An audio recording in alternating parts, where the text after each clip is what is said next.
కళ్ళ ముందర కనిపిస్తా మీ అందరికీ కూడా ఏ కార్యక్రమం ఇంకా 4 అడుగులు ముందుకు కనిపిస్తా ఉన్న విషయమే. నివ్వరిపోయే ఎన్నికలు జరిగి రాష్ట్రం మొత్తం నివ్వరిపోయే విషయంగానే అద్దంకిలో తాగిన 3వ సంవత్సరంలోకి కూడా ఎంటర్ అయిపోయినాం.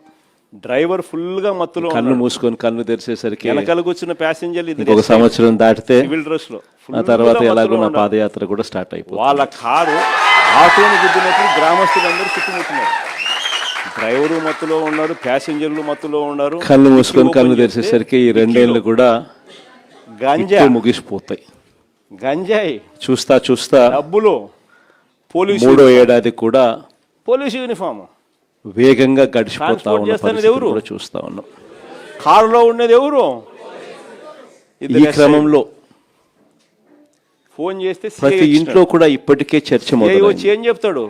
వీడియో మామూలుగా వీడియో తీస్తే కేసులు పెడతారు. 2 సంవత్సరాలు పూర్తయిపోయి 3వ సంవత్సరం నడుస్తా ఉన్నప్పుడు ఎస్ఐని సీన్ నుంచి తప్పించి ఏ పార్టీకైనా కూడా తెలుగుదేశం ఏ ప్రభుత్వానికైనా కూడా యాంటీ ఇన్కంబెన్సీ అన్నది మామూలుగా ఈ స్థాయిలో ఏదైనా వరకు కేసులే బాగా చేస్తే అసలు మామూలుగా మనలాంటి పాలన చేస్తే అసలు ఉండదు, కేసే లేదు, గతి లేదు. చంద్రబాబు నాయుడు గారు లాంటి పాలన చూసినప్పుడు మాత్రం జరిగింది అన్నది కూడా ప్రజలు ఈ స్థాయిలో ఎక్కడన్నా ఉండేదాన్ని ఈ స్థాయిలో ఇప్పుడు పక్కదో పట్టించే కార్యక్రమాలు ప్రభుత్వం మీద ముందర వ్యతిరేకత రాష్ట్ర ఇంట్లో కూడా ఈ రోజు ఉంది. తాడిపత్రిలో 5 సంవత్సరాల మన పాలనను గోవా నుంచి ఈ రోజు కంపేర్ చేస్తా ఉన్నారు. చంద్రబాబు నాయుడు గారు 2 బాటలు కాదు, లారీలు 3 సంవత్సరాల ఈ పరిపాలనకు సంబంధించిన మన తెలుగుదేశం పార్టీకి పోటీ చేసిన నాయుడు గారు పాలనకు మధ్య తేడా ముందు ములకల చెరువులో ఏకంగా లిక్కర్ మ్యానుఫ్యాక్చరింగ్ గవర్నెన్స్ చూస్తే కుటీర పరిశ్రమ పెట్టి లిక్కర్ మ్యానుఫ్యాక్చరింగ్ అక్కడ జగన్ ఉన్నాడు, లిక్కర్ షాపులు. ఇక్కడ చంద్రబాబు నాయుడు షాపులు, వెన్నుపోటు పార్టీ ఉంది. వీళ్ళే బెల్ట్ షాపులు, వీళ్ళే లిక్కర్ షాపులు. తేడా కేవలం వీళ్ళే. ప్రతి 5 బాటలలో పరిపాలన చూస్తే ఆ రోజు 4 రౌండ్లు అయిపోయినా ఏం తాగుతున్నాడో ఎవరికి ప్రతి ఇంట్లో కూడా చర్చ జరిగేది ఏమిటి అని అంటే జగన్ ఎలా చేయగలిగాడు, చంద్రబాబు నాయుడు గారి పాలనలో ఎందుకు జరగడం లేదు. లిక్కర్ షాప్ పక్కనే పర్మిట్ రూమ్ ఉన్న చర్చ ప్రతి ఇంట్లో కూడా జరుగుతుంది. లిక్కర్ షాప్ పక్కనే పర్మిట్ రూమ్. మన పాలనలో ఈ రోజుకి కూడా లిక్కర్ షాప్ పక్కనే పర్మిట్ రూముల్లో సగర్వంగా లూజ్ గా మందమ్మడం, మందుతో పాటు బజ్జీలు పెట్టడం, చిరునవ్వుతో పోగలుగుతాం. మన 4వ రౌండ్ తర్వాత ఏం పోతున్నాడో వీళ్ళకు తెలియదు, 99% తెలియదు. చేసిన ఏకైక పార్టీ ఏదైనా ప్రతి 5 బాటల్లో ఒక బాటల్ రాష్ట్రంలో ఉంది, దేశంలో కూడా భవిష్యత్తు ఎంఆర్పి కన్నా ఎక్కువ రేటు. ఈ రోజు రాష్ట్రంలో ఏం కనపడతా ఉందనంటే ఈరోజు సగర్వంగా చిరునవ్వుతో ప్రతి ఇంటికి వెళ్ళి మా పాలనలో ఇలా జరిగింది అని చెప్పి కూడా గొప్పగా మనం చెప్పుకోగలుగుతాం. ఈరోజు మన పాలనకు చంద్రబాబు నాయుడు గారి పాలనకు తేడా ప్రతి ఇంట్లో కూడా కంటికి కనిపిస్తూ ఉంది. ఎవరైనా చంద్రబాబు నాయుడు గారిని అడిగితే రెడ్ బుక్ రాజ్యం, ప్రశ్నించే గొంతు మీద కేసులు, అక్రమ కేసులు, మామూలు కేసులు కూడా కాదు, అక్రమ కేసులు, అరెస్టులు రొటీన్గా సాగుతూ ఉన్నాయి. ఈ లెవెల్లో రొటీన్గా సాగుతూ ఉన్నాయి అని అంటే లా అండ్ ఆర్డర్ అనేది గాడి తప్పింది.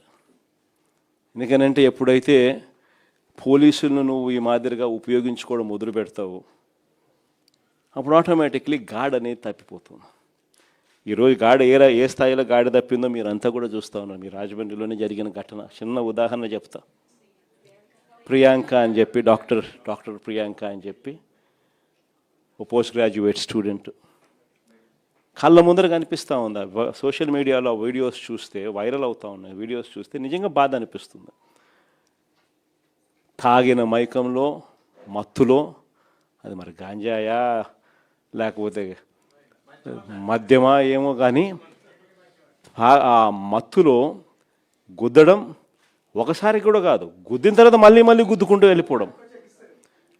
అటువంటి వాళ్ళ మీద చంద్రబాబు నాయుడు గారి గవర్నమెంట్లో ఏం కేసు పెట్టినారు? సరైన సెక్షన్లలో కేసులు కూడా పెట్టే కార్యక్రమం కూడా జరగల. చివరికి ఆ పాప నాన్న బాధతో మాట్లాడితే వైఎస్ఆర్ కాంగ్రెస్ పార్టీ అన్ని రకాలుగా తోడుగా నిలబడి ఆ కుటుంబానికి అండగా నిలబడితే ప్రజలు వైఎస్ఆర్ కాంగ్రెస్ పార్టీకి సంబంధించిన కార్యకర్తలు అందరూ కూడా ఏకమై ప్రొటెస్ట్ తెలిపితే చంద్రబాబు నాయుడు గారు అయినా కూడా మనసు కరగని పరిస్థితిలో ఆ ప్రభుత్వం ఉంది. మరోవైపున చూస్తే దొంగ కేసులు ఏ స్థాయిలో ఉన్నాయి. మన అప్పలరాజు డాక్టర్ శ్రీకాకుళం ఒకసారి చూస్తే పాపం అప్పలరాజు కొడుకు బైక్ యాక్సిడెంటు, కారు కాదు, 18 ఏళ్ళ పిల్లోడు, బైక్ యాక్సిడెంటు. పాపం బైక్ యాక్సిడెంట్ పొరపాటున జరిగితే వెంటనే ఆ పిల్లోడు 108కి వెంటనే ఆ పిల్లోడే ఫోన్ చేసినాడు. ఆపి ఆ ఒక గొర్రెల కాపరిని గుద్దిన అతన్ని పాపం తానే సిపిఆర్ కూడా చేసినాడు. మళ్ళా అప్పలరాజే మళ్ళీ పోలీసులకు కూడా ఫోన్ చేసి కూడా పిలిపించినాడు. అప్పలరాజు మీద పెట్టిన కేసు ఏంది? మర్డర్ కేసు అంట, కుట్ర అంట మర్డర్. ఇక్కడేమో రాజమండ్రిలో మత్తులో గుద్దిన చోట మళ్ళా గుద్ది రెండు మూడు సార్లు గుద్ది ఆపకుండా వెళ్ళిపోతే ఏమి చిన్న చిన్న సెక్షన్లతో కేసు కళ్ళ ముందర కనిపిస్తూ ఉంది. ఇదే కార్యక్రమం ఇంకా 4 అడుగులు ముందుకేస్తే నివ్వరిపోయే, రాష్ట్రం మొత్తం నివ్వరిపోయే విషయాలు. అద్దంకిలో తాగిన మత్తులో డ్రైవర్ ఫుల్గా మత్తులో ఉన్నాడు. వెనకాలకు వచ్చిన ప్యాసింజర్లు 2 ఎస్ఐలు సివిల్ డ్రెస్లో ఫుల్గా మత్తులో ఉన్నారు. వాళ్ళ కారు ఆటోను గుద్దినప్పుడు గ్రామస్తులు అందరూ చుట్టుముట్టినారు. డ్రైవరు మత్తులో ఉన్నారు, ప్యాసింజర్లు మత్తులో ఉన్నారు. డిక్కీ ఓపెన్ చేస్తే డిక్కీలో గంజాయి, డబ్బులు, పోలీసు యూనిఫాము. ట్రాన్స్పోర్ట్ చేస్తున్నది ఎవరు? కారులో ఉండేది ఎవరు? 2 ఎస్ఐలు. ఫోన్ చేస్తే సిఐ వచ్చినాడు. సిఐ వచ్చి ఏం చెప్తాడు? వీడియో తీయాకంటాడు. వీడియో తీస్తే కేసులు పెడతామంట. ఆ ఎస్ఐని సీన్ నుంచి తప్పించింది ఎవరు? తెలుగుదేశం పార్టీకి సంబంధించిన నాయకులు, వాళ్ళ కారు. ఇంతవరకు కేసులే, ఇంతవరకు గతిలే, అతిలే. కేసే లేదు, గతి లేదు, అతి లేదు. అసలు ఇది జరిగింది అన్నది కూడా ప్రజలు మర్చిపోవాలా అని చెప్పి ఆలోచనతో దాన్ని పక్కదోవ పట్టించే కార్యక్రమాలు కళ్ళ ముందర కనిపిస్తూ ఉంది. రాష్ట్రంలో జరుగుతూ ఉన్న ఘటన. నిన్ననేమోను తాడిపత్రిలో గోవా నుంచి లిక్కర్, 1 బాటలు కాదు, 2 బాటలు కాదు, లారీలు. దాని ముందు ఏం చూసినాం? తంబెల్లపల్లిలో తెలుగుదేశం పార్టీకి పోటీ చేసిన వ్యక్తి, దాని ముందు ములకల చెరువులో ఏకంగా లిక్కర్ మ్యానుఫ్యాక్చరింగ్, కుటీర పరిశ్రమ పెట్టి లిక్కర్ మ్యానుఫ్యాక్చరింగ్. వీళ్ళే లిక్కర్ షాపులు, వీళ్ళే బెల్ట్ షాపులు, వీళ్ళే లిక్కర్ షాపులు. డిస్ట్రిబ్యూషన్ మొత్తం వీళ్ళే. ప్రతి 5 బాటళ్లలో 1 బాటలు కల్తీ బాటలు. 4 రౌండ్లు అయిపోయినాక ఏం తాగుతున్నాడో ఎవడికి తెలియదు.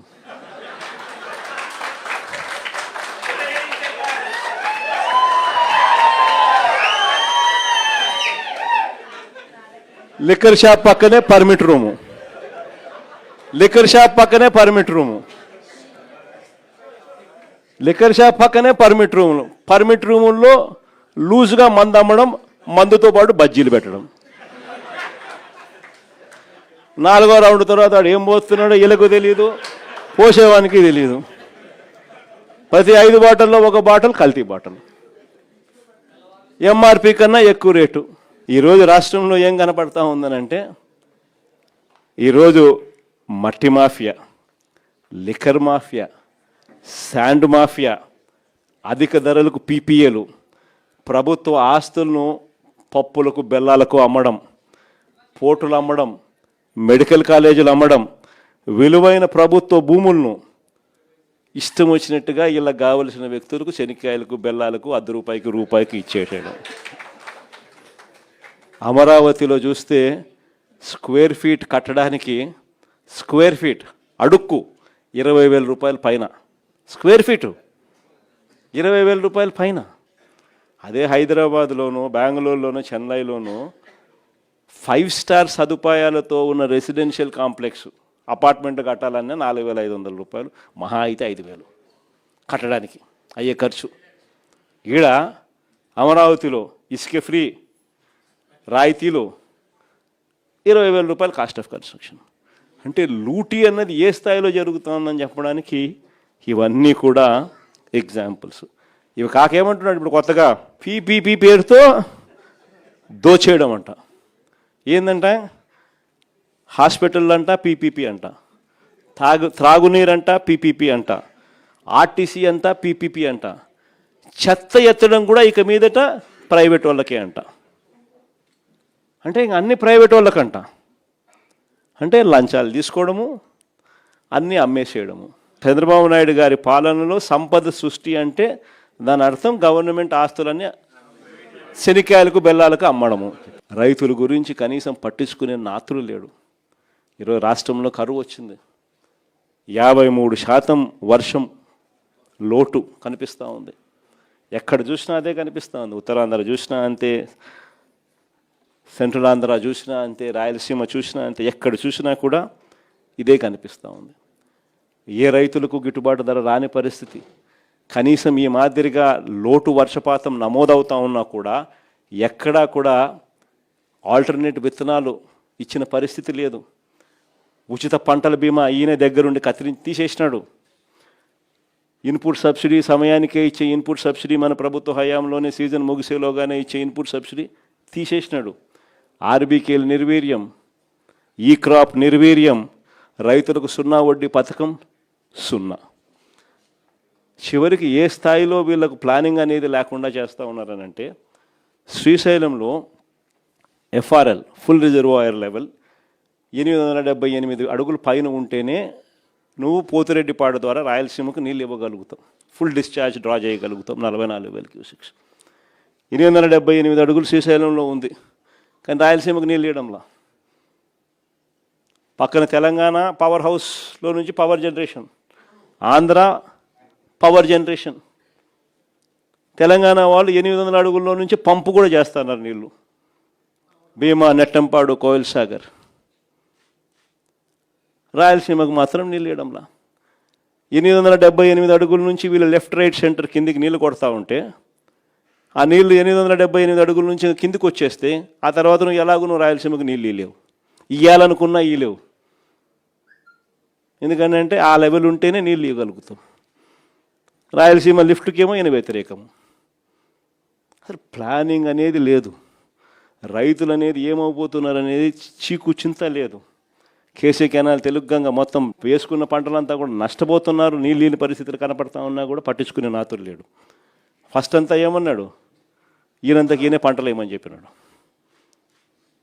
ఇదే కృష్ణా జిల్లాలో కూడా అన్ని చోట్ల రైతులందరూ 40% పెట్టుబడి పెట్టి నారుమడులు వేసి ఫర్టిలైజర్స్ అల్లి 40% పెట్టుబడి పెట్టిన తర్వాత ఇప్పుడేమంటాడు, ఇప్పుడు ఉచిత పంటల బీమా లేదు, మరోవైపు ఏమో నేను నీళ్ళు ఇవ్వను అంటాడు.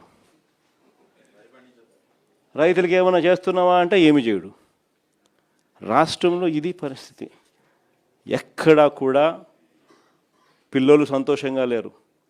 ఫీజు రీయింబర్స్మెంటు, వసతి దీవెన అయితే ఇవ్వక, మామూలుగా వసతి దీవెన ప్రతి ఏప్రిల్లో ఇస్తారు. ఏప్రిల్ 2024, ఏప్రిల్ 2025, ఏప్రిల్ 2026 1,100 కోట్లు ప్రతి సంవత్సరం ఇస్తాం. 3,000 మన హయాంలో క్రమం తప్పకుండా ఇచ్చేవాళ్ళం. ఇప్పుడు 3 సంవత్సరాలు అయిపోయింది.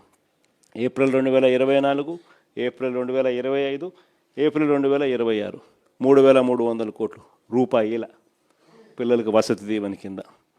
విద్యా దీవెన కింద 2000 జనవరి, ఫిబ్రవరి, మార్చికి సంబంధించిన క్వార్టర్, మార్చిలో ఎన్నికల కోడ్ వచ్చింది.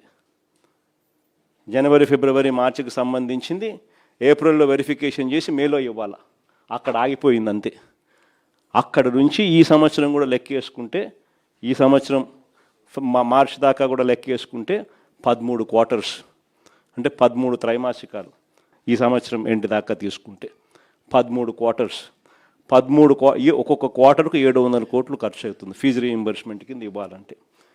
700 కోట్లు ఇంటూ 13 అంటే 9,100. వసతి దీవెన కింద 3,300 కోట్లు. 12,400 కోట్లు. ఈయన ఇచ్చింది ఎంత అంటే ఒకసారి 1,700, ఒకసారి 1,100. 9,000 చిల్లర కోట్లు పెండింగ్. పిల్లోళ్ళు సంతోషంగా లేరు, ఫీజులు అందని పరిస్థితి, చదువులు మానేస్తూ ఉన్న పరిస్థితులు, వైద్యం అందని పరిస్థితి. అక్క చెల్లెమ్మలకు కనీసం ఈయన చెప్పిన హామీల కథ దేవుడు ఎరుగు, సూపర్ 6, సూపర్ 7 కథ దేవుడు ఎరుగు. ఇచ్చే 0 వడ్డీ పథకాన్ని సైతం రద్దు చేసేసినట్టు.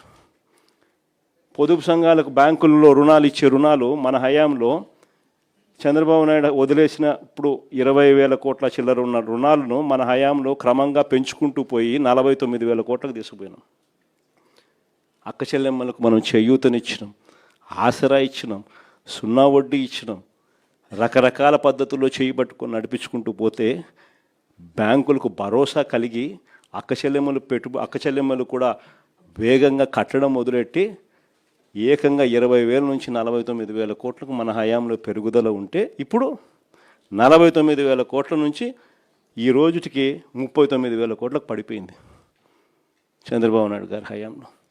గవర్నమెంట్ స్కూళ్ళలో చదివే పిల్లల సంఖ్య ఏకంగా 6 లక్షల మంది పిల్లలు ఈ 2 ఏళ్లలో తగ్గిపోయినారు. డ్రాప్ అవుట్స్, ఇక్కడ నుంచి గవర్నమెంట్ నుంచి తప్పుకున్నారు స్కూళ్ళు బాగలేవని. ఇవన్నీ కూడా చంద్రబాబు నాయుడు గారి హయాంలో. రైతులు హ్యాపీగా లేరు, మహిళలు హ్యాపీగా లేరు, చదువుకున్న పిల్లలు హ్యాపీగా లేరు, ఉద్యోగస్తులు హ్యాపీగా లేరు, రైతులు హ్యాపీగా లేరు, ఎవ్వరూ సంతోషంగా లేరు చంద్రబాబు నాయుడు గారి హయాంలో. ఇలాంటి పరిస్థితుల్లో లోకల్ బాడీ ఎలక్షన్స్ జరగబోతూ ఉన్నాయి. ఇక్కడ జాగ్రత్తగా చూసుకోండి. చంద్రబాబు నాయుడు గారు ఒక విలన్. లోకల్ బాడీ ఎలక్షన్ సరిగ్గా జరగనీడు, పోలీసులను పెడతాడు, దౌర్జన్యం చేస్తాడు, బెదిరిస్తాడు, ప్రలోభాలు పెడతాడు, ఎన్నికలలో దుర్మార్గంగా గెలిచే ప్రయత్నం చేస్తాడు. ఎస్, చేస్తాడు. కానీ అందరూ గుర్తుపెట్టుకోండి, ప్రజలు మనకు సపోర్ట్గా ఉన్నారనేది మాత్రం ఖచ్చితంగా గుర్తుపెట్టుకోండి. ఎన్నికలు ఖచ్చితంగా జరిగించండి. అన్ని రకాలుగా మీకు పార్టీ సపోర్ట్గా ఉంటుంది. వేనన్న సపోర్ట్గా ఉంటాడు, జగనన్న సపోర్ట్గా ఉంటాడు, వైఎస్ఆర్ కాంగ్రెస్ పార్టీ సపోర్ట్గా ఉంటుంది.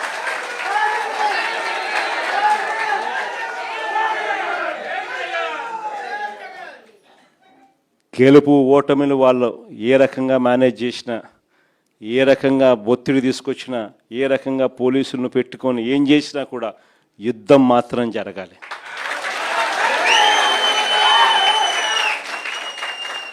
ఒకవేళ వీళ్ళను పోలీసులను దుర్వినియోగం చేసి ఆ చిన్న చిన్న స్థానాల్లో సైతం గెలిచడం కోసం గాన వాళ్ళు దుర్మార్గాలు చేస్తే మాత్రం ఈ కసి రేపొద్దున జరగబోయే ఎన్నికల్లో చంద్రబాబు నాయుడు గారి పునాదులు కూడా కదిలే విధంగా కసి పెరుగుతుందని మాత్రం గుర్తుపెట్టుకుంది.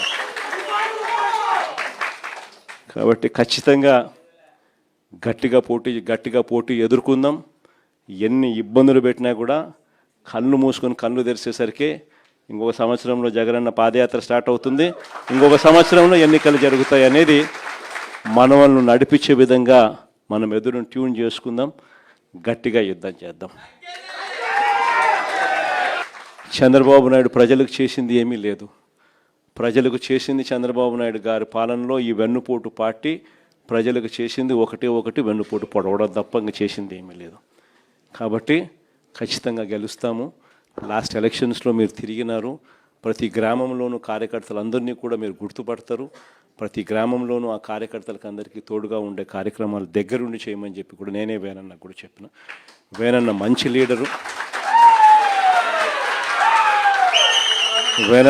లీడరు, మీ భుజస్కంధాల మీద వేనన్నను గెలిపించే బాధ్యత కూడా మీ భుజస్కంధాల మీదనే పెడతా ఉన్నాను.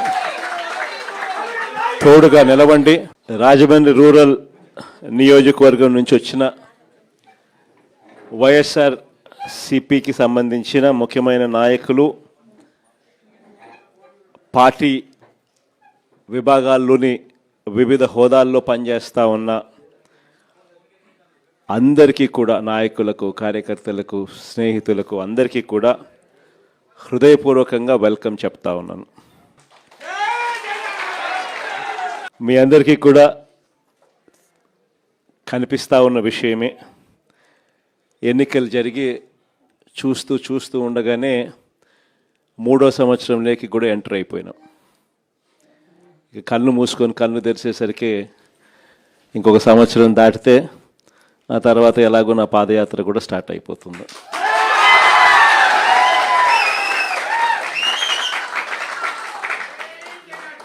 కళ్ళు మూసుకొని కళ్ళు తెరిచేసరికి ఈ 2 ఏళ్ళు కూడా ఇట్టే ముగిసిపోతాయి. చూస్తా 3వ ఏడాది కూడా వేగంగా గడిచిపోతూ ఉన్న పరిస్థితులు కూడా చూస్తూ ఉన్నాం. ఈ క్రమంలో ప్రతి ఇంట్లో కూడా ఇప్పటికే చర్చ మొదలైంది. మామూలుగా 2 సంవత్సరాలు పూర్తయిపోయి 3వ సంవత్సరం నడుస్తూ ఉన్నప్పుడు ఏ పార్టీకైనా కూడా ఏ ప్రభుత్వానికైనా కూడా యాంటీ ఇన్కంబెన్సీ అన్నది మామూలుగా ఈ స్థాయిలో ఏదన్నా ఉంటే ఉంటుంది. బాగా చేస్తే అసలు మామూలుగా అయితే మనలాంటి పాలన చేస్తే అసలు ఉండకూడదు. కానీ చంద్రబాబు నాయుడు గారు లాంటి పాలన చూసినప్పుడు మాత్రం మామూలుగా అయితే ఈ స్థాయిలో ఎక్కడన్నా ఉండేదాన్ని ఈ స్థాయిలో ఇప్పటికే కనిపిస్తూ ఉంది. ప్రభుత్వం మీద వ్యతిరేకత ప్రతి ఇంట్లో కూడా ఈరోజు చర్చ జరుగుతూ ఉంది. 5 సంవత్సరాల మన పాలనను ఈరోజు కంపేర్ చేస్తూ ఉన్నారు. చంద్రబాబు నాయుడు గారి ఈ 3 సంవత్సరాల ఈ పరిపాలనకు సంబంధించిన పరిపాలనతో మన పాలనకు చంద్రబాబు నాయుడు గారి పాలనకు మధ్య తేడా చూస్తూ ఉన్నారు. గవర్నెన్స్ చూస్తే అక్కడ జగన్ ఉన్నాడు, వైఎస్ఆర్ కాంగ్రెస్ పార్టీ ఉంది. ఇక్కడ చంద్రబాబు నాయుడు ఉన్నాడు, వెన్నుపోటు పార్టీ ఉంది. తేడా అల్లా కేవలం ఒక మనిషే. కానీ పరిపాలన చూస్తే ఆ రోజు మన 5 సంవత్సరాల పాలనలో ఈరోజు ప్రతి ఇంట్లో కూడా చర్చ జరిగేది ఏమిటి అని అంటే, జగన్ ఎలా చేయగలిగాడు, చంద్రబాబు నాయుడు గారి పాలనలో ఎందుకు జరగడం లేదు అన్న చర్చ ప్రతి ఇంట్లో కూడా జరుగుతూ ఉంది. మన పాలనలో ఈ రోజుకి కూడా ఒక కార్యకర్తగా సగర్వంగా ప్రతి ఇంటికి మనం పోగలుగుతాం, చిరునవ్వుతో పోగలుగుతాం. మన ఎన్నికల మేనిఫెస్టో 99% పూర్తి చేసిన ఏకైక పార్టీ ఏదైనా ఎప్పుడైనా ఈ రాష్ట్రంలో ఉంది, దేశంలో కూడా బహుశా ఎక్కడైనా ఉంది అని అంటే అది వైఎస్ఆర్ కాంగ్రెస్ పార్టీ అని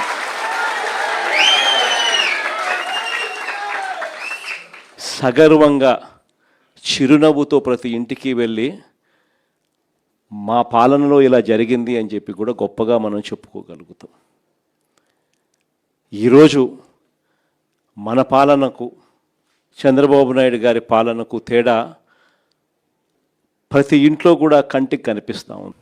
ఎవరైనా చంద్రబాబు నాయుడు గారిని అడిగితే రెడ్ బుక్ రాజ్యం, ప్రశ్నించే గొంతు మీద కేసులు, అక్రమ కేసులు, మామూలు కేసులు కూడా కాదు, అక్రమ కేసులు, అరెస్టులు రొటీన్గా సాగుతూ ఉన్నాయి.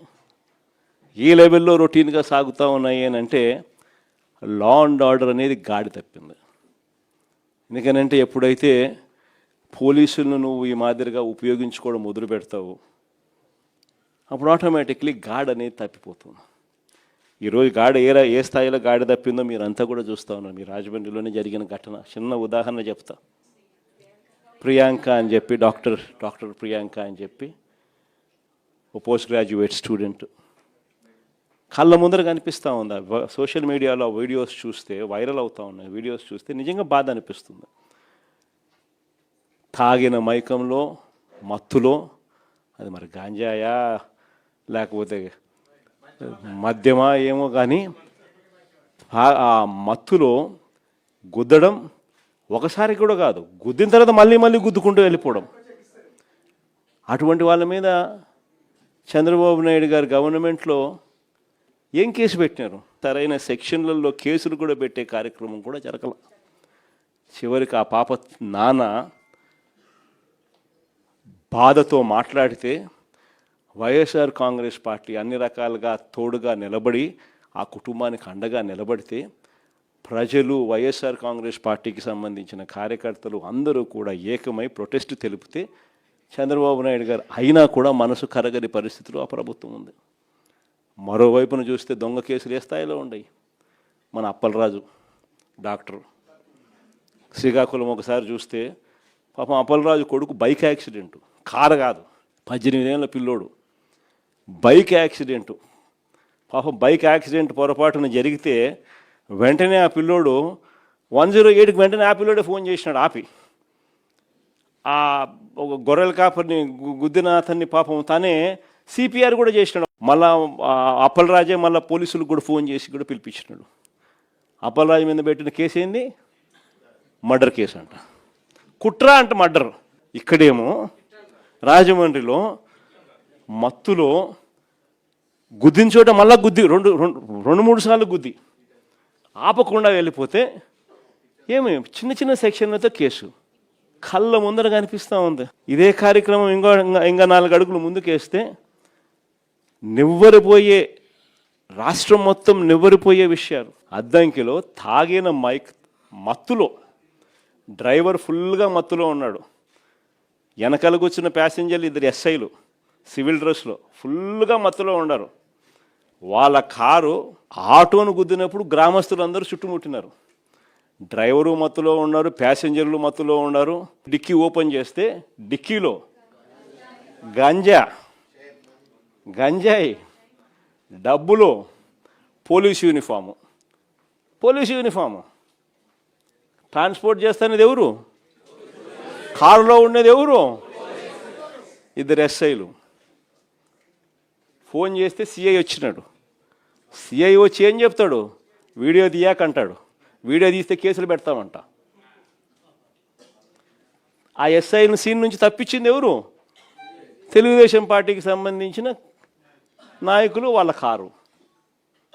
ఇంతవరకు కేసులే, ఇంతవరకు గతిలే, అతిలే. కేసే లేదు, గతి లేదు, అతి లేదు. అసలు ఇది జరిగింది అన్నది కూడా ప్రజలు మర్చిపోవాలా అని చెప్పి ఆలోచనతో దాన్ని పక్కదోవ పట్టించే కార్యక్రమాలు కళ్ళ ముందర కనిపిస్తూ ఉంది. రాష్ట్రంలో జరుగుతూ ఉన్న ఘటన. నిన్ననేమోను తాడిపత్రిలో గోవా నుంచి లిక్కర్, 1 బాటలు కాదు, 2 బాటలు కాదు, లారీలు.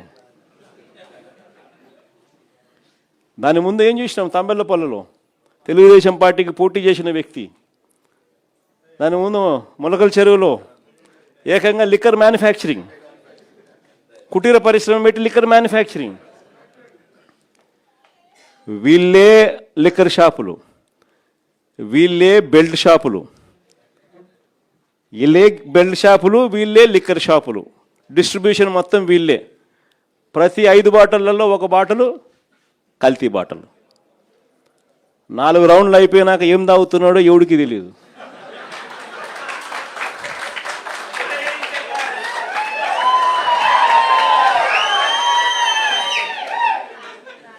లిక్కర్ షాప్ పక్కనే పర్మిట్ రూము, లిక్కర్ షాప్ పక్కనే పర్మిట్ రూములు. పర్మిట్ రూముల్లో లూజ్గా మందు అమ్మడం, మందుతో పాటు బజ్జీలు పెట్టడం. 4వ రౌండ్ తర్వాత వాడు ఏం పోస్తున్నాడో వీళ్ళకు తెలియదు, పోసేవానికి తెలియదు. ప్రతి 5 బాటల్లో 1 బాటలు కల్తీ బాటలు, ఎంఆర్పి కన్నా ఎక్కువ రేటు. ఈరోజు రాష్ట్రంలో ఏం కనపడతా ఉందనంటే, ఈరోజు మట్టి mafia, liquor mafia, sand mafia, అధిక ధరలకు పీపీఏలు, ప్రభుత్వ ఆస్తులను పప్పులకు బెల్లాలకు అమ్మడం, పోర్టులు అమ్మడం, మెడికల్ కాలేజీలు అమ్మడం, విలువైన ప్రభుత్వ భూములను ఇష్టం వచ్చినట్టుగా ఇలా కావలసిన వ్యక్తులకు శనిక్కాయలకు బెల్లాలకు ₹1 ఇచ్చేయడం. అమరావతిలో చూస్తే స్క్వేర్ ఫీట్ కట్టడానికి అడుక్కు ₹20,000 పైన. స్క్వేర్ ఫీటు ₹20,000 పైన. అదే హైదరాబాద్లోనూ, బెంగళూరులోనూ, చెన్నైలోనూ 5 స్టార్ సదుపాయాలతో ఉన్న రెసిడెన్షియల్ కాంప్లెక్స్ అపార్ట్మెంట్ కట్టాలన్నా 4,500 రూపాయలు, మహా అయితే 5,000 కట్టడానికి అయ్యే ఖర్చు. ఈడ అమరావతిలో ఇసుక ఫ్రీ రాయితీలో 20,000 రూపాయలు కాస్ట్ ఆఫ్ కన్స్ట్రక్షన్. అంటే లూటీ అన్నది ఏ స్థాయిలో జరుగుతుందని చెప్పడానికి ఇవన్నీ కూడా ఎగ్జాంపుల్స్. ఇవి కాకేమంటున్నాడు ఇప్పుడు కొత్తగా పీపీపీ పేరుతో దోచేయడం అంట. ఏందంట, హాస్పిటల్ అంట పీపీపీ అంట, త్రాగునీరంట పీపీపీ అంట, ఆర్టీసీ అంట పీపీపీ అంట, చెత్త ఎత్తడం కూడా ఇక మీదట ప్రైవేట్ వాళ్ళకే అంట. అంటే ఇంక అన్ని ప్రైవేట్ వాళ్ళకంట. అంటే లంచాలు తీసుకోవడము, అన్నీ అమ్మేసేయడము. చంద్రబాబు నాయుడు గారి పాలనలో సంపద సృష్టి అంటే దాని అర్థం గవర్నమెంట్ ఆస్తులన్నీ శనికాయలకు బెల్లాలకు అమ్మడము. రైతుల గురించి కనీసం పట్టించుకునే నాతులు లేడు. ఈరోజు రాష్ట్రంలో కరువు వచ్చింది, 53% వర్షం లోటు కనిపిస్తూ ఉంది. ఎక్కడ చూసినా అదే కనిపిస్తూ ఉంది. ఉత్తరాంధ్ర చూసినా అంతే, సెంట్రల్ ఆంధ్ర చూసినా అంతే, రాయలసీమ చూసినా అంతే, ఎక్కడ చూసినా కూడా ఇదే కనిపిస్తూ ఉంది. ఏ రైతులకు గిట్టుబాటు ధర రాని పరిస్థితి. కనీసం ఈ మాదిరిగా లోటు వర్షపాతం నమోదవుతూ ఉన్నా కూడా ఎక్కడా కూడా ఆల్టర్నేట్ విత్తనాలు ఇచ్చిన పరిస్థితి లేదు. ఉచిత పంటల బీమా ఈయన దగ్గరుండి తీసేసినాడు. ఇన్పుట్ సబ్సిడీ సమయానికే ఇచ్చే ఇన్పుట్ సబ్సిడీ మన ప్రభుత్వ హయాంలోనే సీజన్ ముగిసేలోగానే ఇచ్చే ఇన్పుట్ సబ్సిడీ తీసేసినాడు. ఆర్బీకేలు నిర్వీర్యం, ఈ క్రాప్ నిర్వీర్యం, రైతులకు 0 వడ్డీ పథకం 0. చివరికి ఏ స్థాయిలో వీళ్ళకు ప్లానింగ్ అనేది లేకుండా చేస్తూ ఉన్నారనంటే, శ్రీశైలంలో ఎఫ్ఆర్ఎల్ ఫుల్ రిజర్వాయర్ లెవెల్ 878 అడుగులు పైన ఉంటేనే నువ్వు పోతిరెడ్డిపాడు ద్వారా రాయలసీమకు నీళ్ళు ఇవ్వగలుగుతావు, ఫుల్ డిశ్చార్జ్ డ్రా చేయగలుగుతాం 44,000 క్యూసెక్స్. 878 అడుగులు శ్రీశైలంలో ఉంది, కానీ రాయలసీమకు నీళ్ళు ఇవ్వడంలా. పక్కన తెలంగాణ పవర్ హౌస్లో నుంచి power generation, Andhra power generation. Telangana వాళ్ళు 800 అడుగుల్లో నుంచి పంపు కూడా చేస్తున్నారు నీళ్ళు, భీమా, నెట్టంపాడు, కోయిల్ సాగర్. రాయలసీమకు మాత్రం నీళ్ళు ఇవ్వడంలా. 878 అడుగుల నుంచి వీళ్ళు లెఫ్ట్ రైట్ సెంటర్ కిందికి నీళ్ళు కొడతా ఉంటే, ఆ నీళ్లు 878 అడుగుల నుంచి కిందికి వచ్చేస్తే ఆ తర్వాత నువ్వు ఎలాగో రాయలసీమకు నీళ్ళు ఇవ్వలేవు, ఇవ్వాలనుకున్నా ఇవ్వలేవు. ఎందుకంటే ఆ లెవెల్ ఉంటేనే నీళ్ళు ఇవ్వగలుగుతాం. రాయలసీమ లిఫ్ట్కేమో ఈయన వ్యతిరేకం. అసలు ప్లానింగ్ అనేది లేదు. రైతులు అనేది ఏమవుతున్నారు అనేది చీకు చింత లేదు. కేసీ కెనాల్, తెలుగు గంగ మొత్తం వేసుకున్న పంటలంతా కూడా నష్టపోతున్నారు. నీళ్ళు లేని పరిస్థితులు కనపడతా ఉన్నా కూడా పట్టించుకునే నాతులు లేడు. ఫస్ట్ అంతా ఏమన్నాడు, ఈయనంతకి ఈయనే పంటలు ఏమని చెప్పినాడు.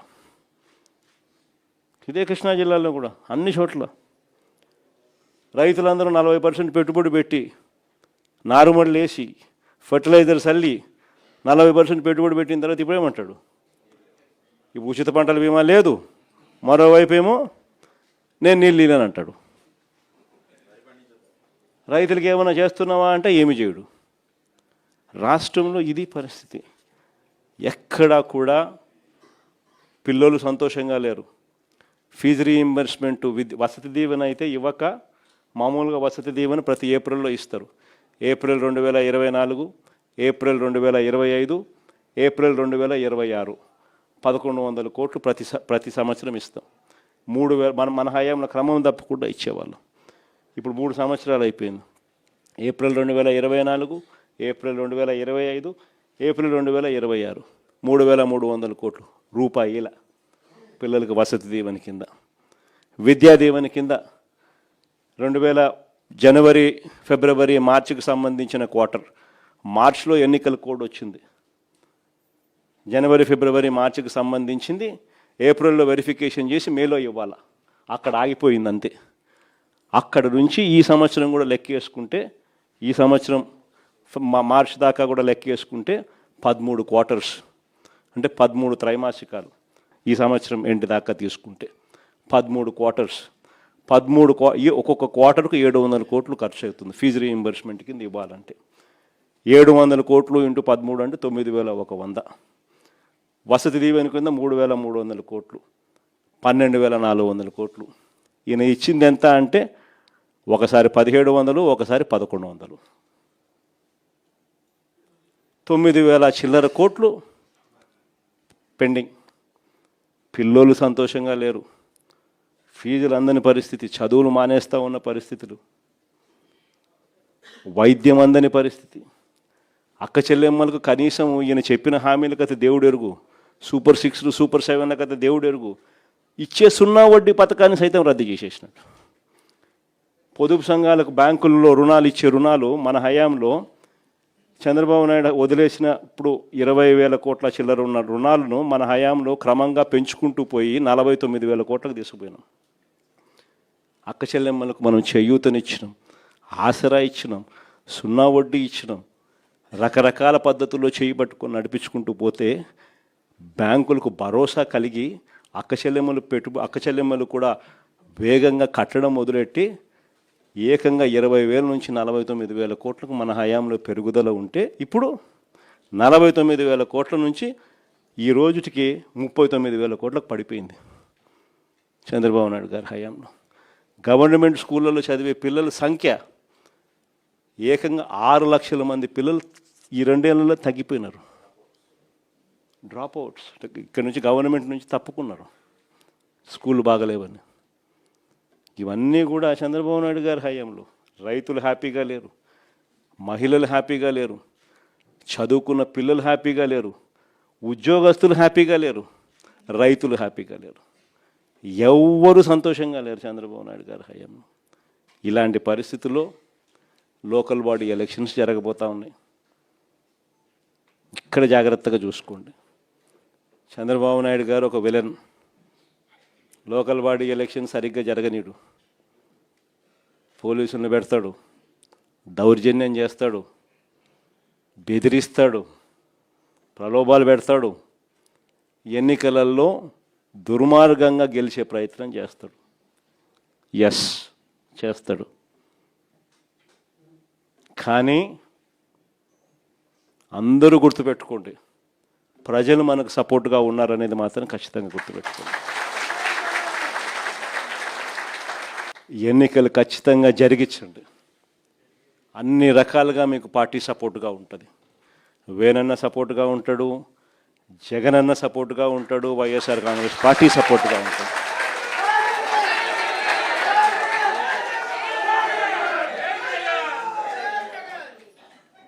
గెలుపు ఓటమిలు వాళ్ళు ఏ రకంగా మేనేజ్ చేసినా, ఏ రకంగా ఒత్తిడి తీసుకొచ్చినా, ఏ రకంగా పోలీసులను పెట్టుకొని ఏం చేసినా కూడా యుద్ధం మాత్రం జరగాలి.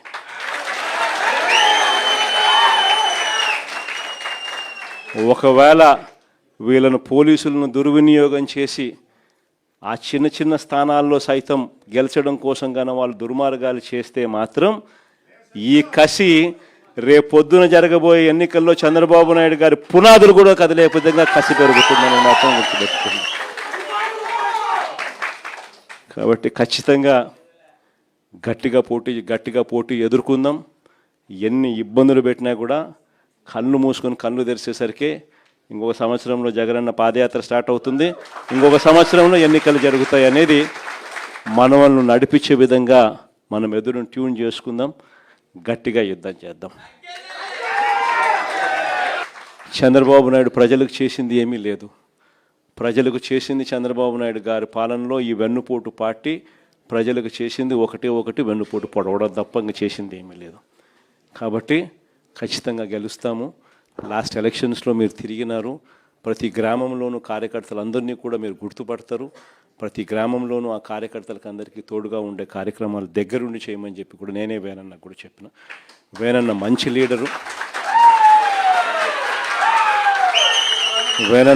లీడరు, మీ భుజస్కంధాల మీద వేనన్నను గెలిపించే బాధ్యత కూడా మీ భుజస్కంధాల మీదనే పెడతా ఉన్నాను.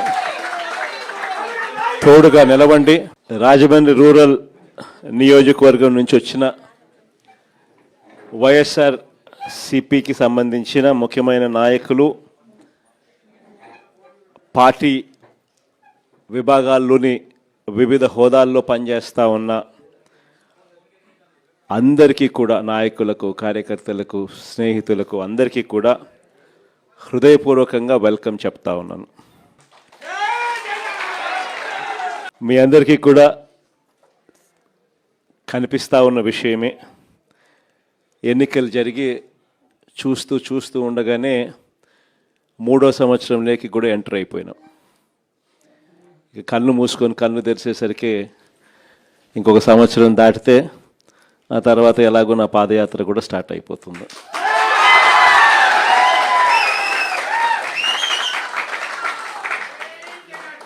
కళ్ళు మూసుకొని కళ్ళు తెరిచేసరికి ఈ 2 ఏళ్ళు కూడా ఇట్టే ముగిసిపోతాయి. చూస్తా 3వ ఏడాది కూడా వేగంగా గడిచిపోతూ ఉన్న పరిస్థితులు కూడా చూస్తూ ఉన్నాం. ఈ క్రమంలో ప్రతి ఇంట్లో కూడా ఇప్పటికే చర్చ మొదలైంది. మామూలుగా 2 సంవత్సరాలు పూర్తయిపోయి 3వ సంవత్సరం నడుస్తూ ఉన్నప్పుడు ఏ పార్టీకైనా కూడా ఏ ప్రభుత్వానికైనా కూడా యాంటీ ఇన్కంబెన్సీ అన్నది మామూలుగా ఈ స్థాయిలో ఏదన్నా ఉంటే ఉంటుంది.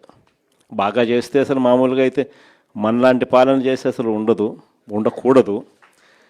కానీ చంద్రబాబు నాయుడు గారు లాంటి పాలన చూసినప్పుడు మాత్రం మామూలుగా అయితే ఈ స్థాయిలో ఎక్కడన్నా ఉండేదాన్ని ఈ స్థాయిలో ఇప్పటికే కనిపిస్తూ ఉంది.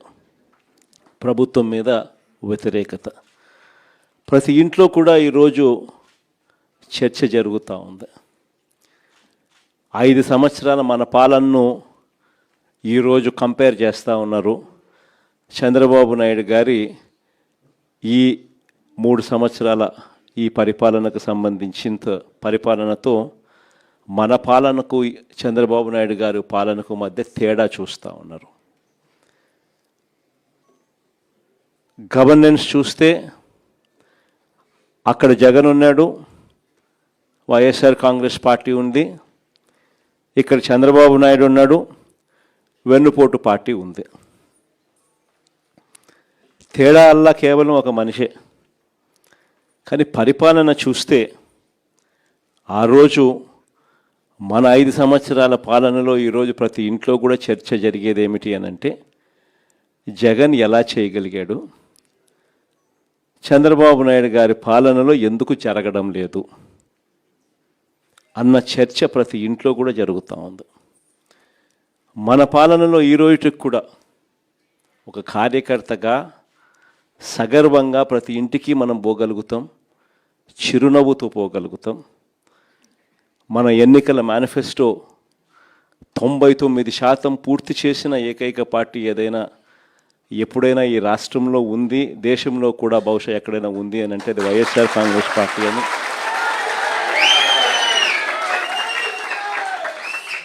సగర్వంగా చిరునవ్వుతో ప్రతి ఇంటికి వెళ్ళి మా పాలనలో ఇలా జరిగింది అని చెప్పి కూడా గొప్పగా మనం చెప్పుకోగలుగుతాం.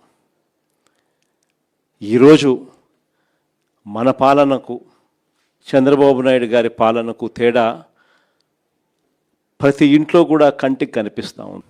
ఎవరైనా చంద్రబాబు నాయుడు గారిని అడిగితే రెడ్ బుక్ రాజ్యం, ప్రశ్నించే గొంతు మీద కేసులు, అక్రమ కేసులు, మామూలు కేసులు కూడా కాదు, అక్రమ కేసులు, అరెస్టులు రొటీన్గా సాగుతూ ఉన్నాయి.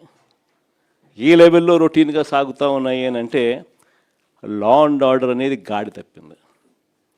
ఎందుకనంటే ఎప్పుడైతే పోలీసులను నువ్వు ఈ మాదిరిగా ఉపయోగించుకోవడం మొదలు పెడతావు అప్పుడు ఆటోమేటిక్లీ గాడ్ అనేది తప్పిపోతుంది. ఈరోజు గాడి ఏ స్థాయిలో గాడి తప్పిందో మీరంతా కూడా చూస్తూ ఉన్నారు. మీ రాజమండ్రిలోనే జరిగిన ఘటన చిన్న ఉదాహరణ చెప్తా. ప్రియాంక అని చెప్పి డాక్టర్ ప్రియాంక అని చెప్పి ఓ పోస్ట్ గ్రాడ్యుయేట్ స్టూడెంట్ కళ్ళ ముందర కనిపిస్తూ ఉంది. సోషల్ మీడియాలో వీడియోస్ చూస్తే వైరల్ అవుతూ ఉన్నాయి. వీడియోస్ చూస్తే నిజంగా బాధ అనిపిస్తుంది. తాగిన మైకంలో మత్తులో, అది మరి గాంజాయా లేకపోతే మద్యమా ఏమో కానీ ఆ మత్తులో గుద్దడం ఒకసారి కూడా కాదు, గుద్దిన తర్వాత మళ్ళీ గుద్దుకుంటూ వెళ్ళిపోవడం. అటువంటి వాళ్ళ మీద చంద్రబాబు నాయుడు గారి గవర్నమెంట్లో ఏం కేసు పెట్టినారు? సరైన సెక్షన్లలో కేసులు కూడా పెట్టే కార్యక్రమం కూడా జరగల. చివరికి ఆ పాప నాన్న బాధతో మాట్లాడితే వైఎస్ఆర్ కాంగ్రెస్ పార్టీ అన్ని రకాలుగా తోడుగా నిలబడి ఆ కుటుంబానికి అండగా నిలబడితే ప్రజలు వైఎస్ఆర్ కాంగ్రెస్ పార్టీకి సంబంధించిన కార్యకర్తలు అందరూ కూడా ఏకమై ప్రొటెస్ట్ తెలిపితే చంద్రబాబు నాయుడు గారు అయినా కూడా మనసు కరగని పరిస్థితిలో ఆ ప్రభుత్వం ఉంది. మరోవైపున చూస్తే దొంగ కేసులు ఏ స్థాయిలో ఉన్నాయి. మన అప్పలరాజు డాక్టర్ శ్రీకాకుళం ఒకసారి చూస్తే పాపం అప్పలరాజు కొడుకు బైక్ యాక్సిడెంటు, కారు కాదు, 18 ఏళ్ళ పిల్లోడు, బైక్ యాక్సిడెంటు. పాపం బైక్ యాక్సిడెంట్ పొరపాటున జరిగితే వెంటనే ఆ పిల్లోడు 108కి వెంటనే ఆ పిల్లోడే ఫోన్ చేసినాడు ఆపి. ఆ ఒక గొర్రెల కాపరిని గుద్దిన అతన్ని పాపం తానే సిపిఆర్ కూడా చేసినాడు. మళ్ళా అప్పలరాజే మళ్ళీ పోలీసులకు కూడా ఫోన్ చేసి కూడా పిలిపించినాడు. అప్పలరాజు మీద పెట్టిన కేసు ఏంది? మర్డర్ కేసు అంట, కుట్ర అంట మర్డర్. ఇక్కడేమో రాజమండ్రిలో మత్తులో గుద్దిన చోట మళ్ళా గుద్ది రెండు మూడు సార్లు గుద్ది ఆపకుండా వెళ్ళిపోతే ఏమి చిన్న చిన్న సెక్షన్లతో కేసు కళ్ళ ముందర కనిపిస్తూ ఉంది. ఇదే కార్యక్రమం ఇంకా 4 అడుగులు ముందుకేస్తే నివ్వరిపోయే, రాష్ట్రం మొత్తం నివ్వరిపోయే విషయాలు. అద్దంకిలో తాగిన మత్తులో డ్రైవర్ ఫుల్గా మత్తులో ఉన్నాడు. వెనకాల కూర్చున్న ప్యాసింజర్లు 2 ఎస్ఐలు సివిల్ డ్రెస్లో ఫుల్గా మత్తులో ఉన్నారు. వాళ్ళ కారు ఆటోను గుద్దినప్పుడు గ్రామస్తులందరూ చుట్టుముట్టినారు. డ్రైవరు మత్తులో ఉన్నారు, ప్యాసింజర్లు మత్తులో ఉన్నారు. డిక్కీ ఓపెన్ చేస్తే డిక్కీలో గంజాయి, డబ్బులో పోలీసు యూనిఫాము. ట్రాన్స్పోర్ట్ చేస్తున్నది ఎవరు? కారులో ఉండేది ఎవరు? 2 ఎస్ఐలు. ఫోన్ చేస్తే సిఐ వచ్చినాడు. సిఐ వచ్చి ఏం చెప్తాడు? వీడియో తీయాకంటాడు. వీడియో తీస్తే కేసులు పెడతామంట. ఆ ఎస్ఐని సీన్ నుంచి తప్పించింది ఎవరు? తెలుగుదేశం పార్టీకి సంబంధించిన నాయకులు, వాళ్ళ కారు. ఇంతవరకు కేసులే, ఇంతవరకు గతిలే, అతిలే. కేసే లేదు, గతి లేదు, అతి లేదు. అసలు ఇది జరిగింది అన్నది కూడా ప్రజలు మర్చిపోవాలా అని చెప్పి ఆలోచనతో దాన్ని పక్కదోవ పట్టించే కార్యక్రమాలు కళ్ళ ముందర కనిపిస్తూ ఉంది. రాష్ట్రంలో జరుగుతూ ఉన్న ఘటన. నిన్ననేమోను తాడిపత్రిలో గోవా నుంచి లిక్కర్, 1 బాటలు కాదు, 2 బాటలు కాదు, లారీలు. దాని ముందు ఏం చూసినాం? తంబెల్లపల్లిలో తెలుగుదేశం పార్టీకి పోటీ చేసిన వ్యక్తి, దాని ముందు ములకల చెరువులో ఏకంగా లిక్కర్ మ్యానుఫ్యాక్చరింగ్, కుటీర పరిశ్రమ పెట్టి లిక్కర్ మ్యానుఫ్యాక్చరింగ్. వీళ్ళే లిక్కర్ షాపులు, వీళ్ళే బెల్ట్ షాపులు, వీళ్ళే లిక్కర్ షాపులు. డిస్ట్రిబ్యూషన్ మొత్తం వీళ్ళే. ప్రతి 5 బాటళ్లలో 1 బాటలు కల్తీ బాటలు. 4 రౌండ్లు అయిపోయినాక ఏం తాగుతున్నాడో ఎవడికి తెలియదు.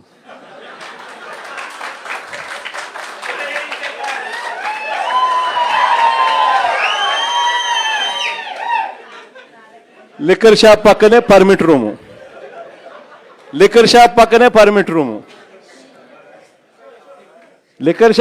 పర్మిట్ రూములు. పర్మిట్ రూముల్లో లూజ్గా మందు అమ్మడం, మందుతో పాటు బజ్జీలు పెట్టడం. 4వ రౌండ్ తర్వాత వాడు ఏం పోస్తున్నాడో వీళ్ళకు తెలియదు, పోసేవానికి తెలియదు. ప్రతి 5 బాటల్లో 1 బాటల్ కల్తీ బాటలు, ఎంఆర్పి కన్నా ఎక్కువ రేటు. ఈరోజు రాష్ట్రంలో ఏం కనపడతా ఉందనంటే, ఈరోజు మట్టి mafia, liquor mafia, sand mafia, అధిక ధరలకు పీపీఏలు, ప్రభుత్వ ఆస్తులను పప్పులకు బెల్లాలకు అమ్మడం, పోర్టులు అమ్మడం, మెడికల్ కాలేజీలు అమ్మడం, విలువైన ప్రభుత్వ భూములను ఇష్టం వచ్చినట్టుగా ఇలా కావలసిన వ్యక్తులకు శనిక్కాయలకు, బెల్లాలకు, ₹1 ఇచ్చేయడం. అమరావతిలో చూస్తే స్క్వేర్ ఫీట్ కట్టడానికి, స్క్వేర్ ఫీట్ అడుక్కు ₹20,000 పైన, స్క్వేర్ ఫీటు ₹20,000 పైన. అదే హైదరాబాద్లోనూ, బెంగళూరులోనూ, చెన్నైలోనూ 5 స్టార్ సదుపాయాలతో ఉన్న రెసిడెన్షియల్ కాంప్లెక్స్ అపార్ట్మెంట్ కట్టాలన్నా 4,500 రూపాయలు, మహా అయితే 5,000 కట్టడానికి అయ్యే ఖర్చు. ఈడ అమరావతిలో ఇసుక ఫ్రీ రాయితీలో 20,000 రూపాయలు కాస్ట్ ఆఫ్ కన్స్ట్రక్షన్. అంటే లూటీ అన్నది ఏ స్థాయిలో జరుగుతుందని చెప్పడానికి ఇవన్నీ కూడా ఎగ్జాంపుల్స్. ఇవి కాకేమంటున్నాడు ఇప్పుడు కొత్తగా పీపీపీ పేరుతో దోచేయడం అంట. ఏందంట, హాస్పిటల్ అంట పీపీపీ అంట, త్రాగునీరంట పీపీపీ అంట, ఆర్టీసీ అంట పీపీపీ అంట, చెత్త ఎత్తడం కూడా ఇక మీదట ప్రైవేట్ వాళ్ళకే అంట. అంటే ఇంక అన్ని ప్రైవేట్ వాళ్ళకంట. అంటే లంచాలు తీసుకోవడము, అన్నీ అమ్మేసేయడము. చంద్రబాబు నాయుడు గారి పాలనలో సంపద సృష్టి అంటే దాని అర్థం గవర్నమెంట్ ఆస్తులన్నీ శనికాయలకు బెల్లాలకు అమ్మడము. రైతుల గురించి కనీసం పట్టించుకునే నాతులు లేడు. ఈరోజు రాష్ట్రంలో కరువు వచ్చింది. 53% వర్షం లోటు కనిపిస్తూ ఉంది. ఎక్కడ చూసినా అదే కనిపిస్తూ ఉంది. ఉత్తరాంధ్ర చూసినా అంతే, సెంట్రల్ ఆంధ్ర చూసినా అంతే, రాయలసీమ చూసినా అంతే, ఎక్కడ చూసినా కూడా ఇదే కనిపిస్తూ ఉంది. ఏ రైతులకు గిట్టుబాటు ధర రాని పరిస్థితి. కనీసం ఈ మాదిరిగా లోటు వర్షపాతం నమోదవుతూ ఉన్నా కూడా ఎక్కడా కూడా ఆల్టర్నేట్ విత్తనాలు ఇచ్చిన పరిస్థితి లేదు. ఉచిత పంటల బీమా ఈయన దగ్గరుండి తీసేసినాడు.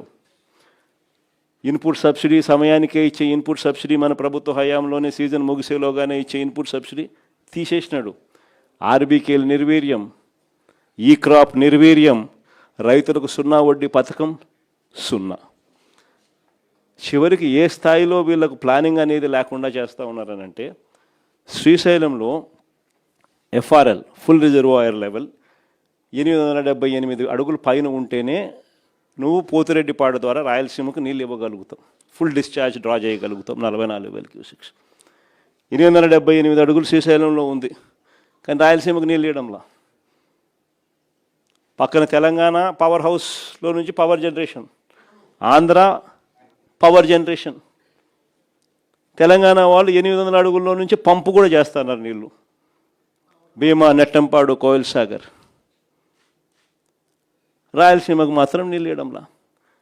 878 అడుగుల నుంచి వీళ్ళు లెఫ్ట్ రైట్ సెంటర్ కిందికి నీళ్ళు కొడతా ఉంటే ఆ నీళ్లు 878 అడుగుల నుంచి కిందికి వచ్చేస్తే ఆ తర్వాత నువ్వు ఎలాగో రాయలసీమకు నీళ్ళు ఇవ్వలేవు, ఇవ్వాలనుకున్నా ఇవ్వలేవు. ఎందుకంటే ఆ లెవెల్ ఉంటేనే నీళ్ళు ఇవ్వగలుగుతాం. రాయలసీమ లిఫ్ట్కేమో ఈయన వ్యతిరేకం. అసలు ప్లానింగ్ అనేది లేదు. రైతులు అనేది ఏమవుతున్నారు అనేది చీకు చింత లేదు. కేసీ కెనాల్, తెలుగు గంగ మొత్తం వేసుకున్న పంటలంతా కూడా నష్టపోతున్నారు. నీళ్ళు లేని పరిస్థితులు కనపడతా ఉన్నా కూడా పట్టించుకునే నాతులు లేడు. ఫస్ట్ అంతా ఏమన్నాడు, ఈయనంతకు ఈయనే పంటలు ఏమని చెప్పినాడు. ఇదే కృష్ణా జిల్లాలో కూడా అన్ని చోట్ల రైతులందరూ 40% పెట్టుబడి పెట్టి నారుమడులు వేసి ఫర్టిలైజర్స్ అల్లి 40% పెట్టుబడి పెట్టిన తర్వాత ఇప్పుడేమంటాడు, ఈ ఉచిత పంటల బీమా లేదు, మరోవైపు ఏమో నేను నీళ్ళు లేనని అంటాడు. రైతులకి ఏమైనా చేస్తున్నావా అంటే ఏమి చేయడు. రాష్ట్రంలో ఇది పరిస్థితి. ఎక్కడా కూడా పిల్లలు సంతోషంగా లేరు. ఫీజు రీయింబర్స్మెంట్, వసతి దీవెన అయితే ఇవ్వక, మామూలుగా వసతి దీవెన ప్రతి ఏప్రిల్లో ఇస్తారు. ఏప్రిల్ 2024, ఏప్రిల్ 2025, ఏప్రిల్ 2026 1,100 కోట్లు ప్రతి సంవత్సరం ఇస్తాం. 3,000 మన హయాంలో క్రమం తప్పకుండా ఇచ్చేవాళ్ళం. ఇప్పుడు 3 సంవత్సరాలు అయిపోయింది. ఏప్రిల్ 2024, ఏప్రిల్ 2025, ఏప్రిల్ 2026 3,300 కోట్లు రూపాయల పిల్లలకు వసతి దీవెన కింద. విద్యా దీవెన కింద 2000 జనవరి, ఫిబ్రవరి, మార్చికి సంబంధించిన క్వార్టర్, మార్చిలో ఎన్నికల కోడ్ వచ్చింది. జనవరి, ఫిబ్రవరి, మార్చికి సంబంధించింది ఏప్రిల్లో వెరిఫికేషన్ చేసి మేలో ఇవ్వాలి. అక్కడ ఆగిపోయింది అంతే. అక్కడ నుంచి ఈ సంవత్సరం కూడా లెక్కేసుకుంటే, ఈ సంవత్సరం మార్చి దాకా కూడా లెక్కేసుకుంటే 13 క్వార్టర్స్, అంటే 13 త్రైమాసికాలు. ఈ సంవత్సరం ఎండ్ దాకా తీసుకుంటే 13 క్వార్టర్స్, ఒక్కొక్క క్వార్టర్కు 700 కోట్లు ఖర్చు అవుతుంది ఫీజు రీయింబర్స్మెంట్ కింద ఇవ్వాలంటే. 700 కోట్లు ఇంటూ 13 అంటే 9,100. వసతి దీవెన కింద 3,300 కోట్లు. 12,400 కోట్లు. ఈయన ఇచ్చింది ఎంత అంటే ఒకసారి 1,700, ఒకసారి 1,100. 9,000 చిల్లర కోట్లు పెండింగ్. పిల్లోళ్ళు సంతోషంగా లేరు, ఫీజులు అందని పరిస్థితి, చదువులు మానేస్తూ ఉన్న పరిస్థితులు, వైద్యం అందని పరిస్థితి. అక్క చెల్లెమ్మలకు కనీసం ఈయన చెప్పిన హామీల కథ దేవుడు ఎరుగు, సూపర్ 6, సూపర్ 7 కథ దేవుడు ఎరుగు. ఇచ్చే 0 వడ్డీ పథకాన్ని సైతం రద్దు చేసేసినట్టు. పొదుపు సంఘాలకు బ్యాంకుల్లో రుణాలు ఇచ్చే రుణాలు మన హయాంలో చంద్రబాబు నాయుడు వదిలేసినప్పుడు 20,000 కోట్ల చిల్లర ఉన్న రుణాలను మన హయాంలో క్రమంగా పెంచుకుంటూ పోయి 49,000 కోట్లకు తీసుకుపోయినాం.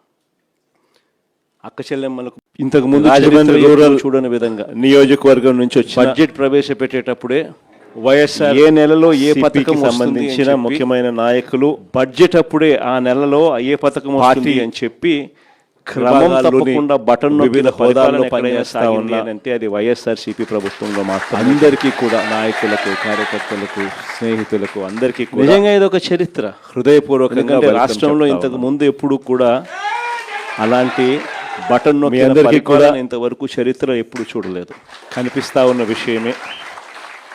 ఎన్నికలు జరిగి ఏకంగా 2,73,000 కోట్ల రూపాయలు 3వ సంవత్సరంలోకి కూడా ఎంటర్ అయిపోయినాం. కళ్ళు మూసుకొని కళ్ళు తెరిచేసరికి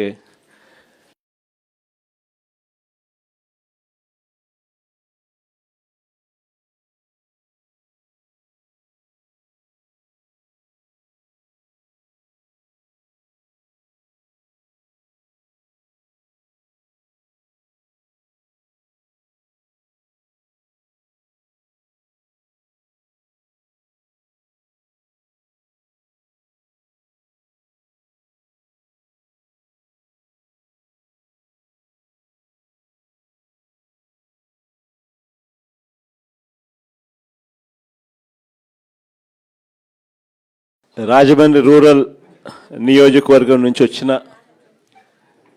వైఎస్ఆర్ సిపికి సంబంధించిన ముఖ్యమైన నాయకులు, పార్టీ విభాగాల్లోని వివిధ హోదాల్లో పనిచేస్తూ ఉన్న అందరికీ కూడా, నాయకులకు, కార్యకర్తలకు, స్నేహితులకు అందరికీ కూడా హృదయపూర్వకంగా వెల్కమ్ చెప్తా ఉన్నాను. మీ అందరికీ కూడా కనిపిస్తూ ఉన్న విషయమే. ఎన్నికలు జరిగి చూస్తూ ఉండగానే 3వ సంవత్సరంలోకి కూడా ఎంటర్ అయిపోయినాం. ఇక కళ్ళు మూసుకొని కళ్ళు తెరిచేసరికి ఇంకొక సంవత్సరం దాటితే ఆ తర్వాత ఎలాగో నా పాదయాత్ర కూడా స్టార్ట్ అయిపోతుంది.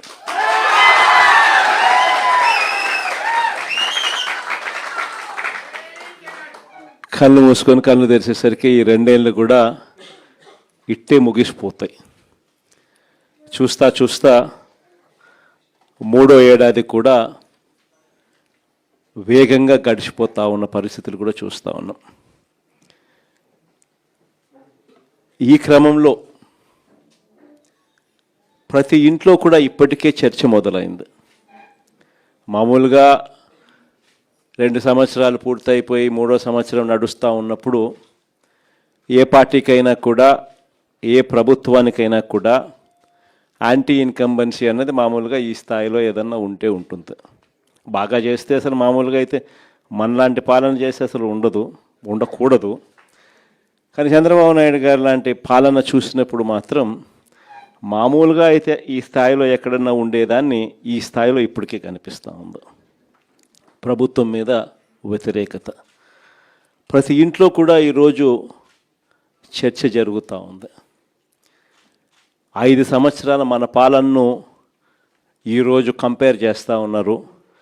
చంద్రబాబు నాయుడు గారి ఈ 3 సంవత్సరాల ఈ పరిపాలనకు సంబంధించిన పరిపాలనతో మన పాలనకు చంద్రబాబు నాయుడు గారి పాలనకు మధ్య తేడా చూస్తూ ఉన్నారు. గవర్నెన్స్ చూస్తే అక్కడ జగన్ ఉన్నాడు, వైఎస్ఆర్ కాంగ్రెస్ పార్టీ ఉంది. ఇక్కడ చంద్రబాబు నాయుడు ఉన్నాడు, వెన్నుపోటు పార్టీ ఉంది. తేడా అల్లా కేవలం ఒక మనిషే. కానీ పరిపాలన చూస్తే ఆ రోజు మన 5 సంవత్సరాల పాలనలో ఈరోజు ప్రతి ఇంట్లో కూడా చర్చ జరిగేది ఏమిటి అని అంటే, జగన్ ఎలా చేయగలిగాడు, చంద్రబాబు నాయుడు గారి పాలనలో ఎందుకు జరగడం లేదు అన్న చర్చ ప్రతి ఇంట్లో కూడా జరుగుతూ ఉంది. మన పాలనలో ఈ రోజుకి కూడా ఒక కార్యకర్తగా సగర్వంగా ప్రతి ఇంటికి మనం పోగలుగుతాం, చిరునవ్వుతో పోగలుగుతాం.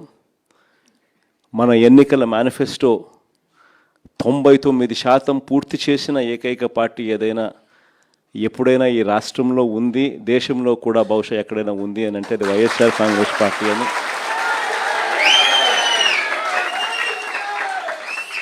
సగర్వంగా చిరునవ్వుతో ప్రతి ఇంటికి వెళ్ళి మా పాలనలో ఇలా జరిగింది అని చెప్పి కూడా గొప్పగా మనం చెప్పుకోగలుగుతాం.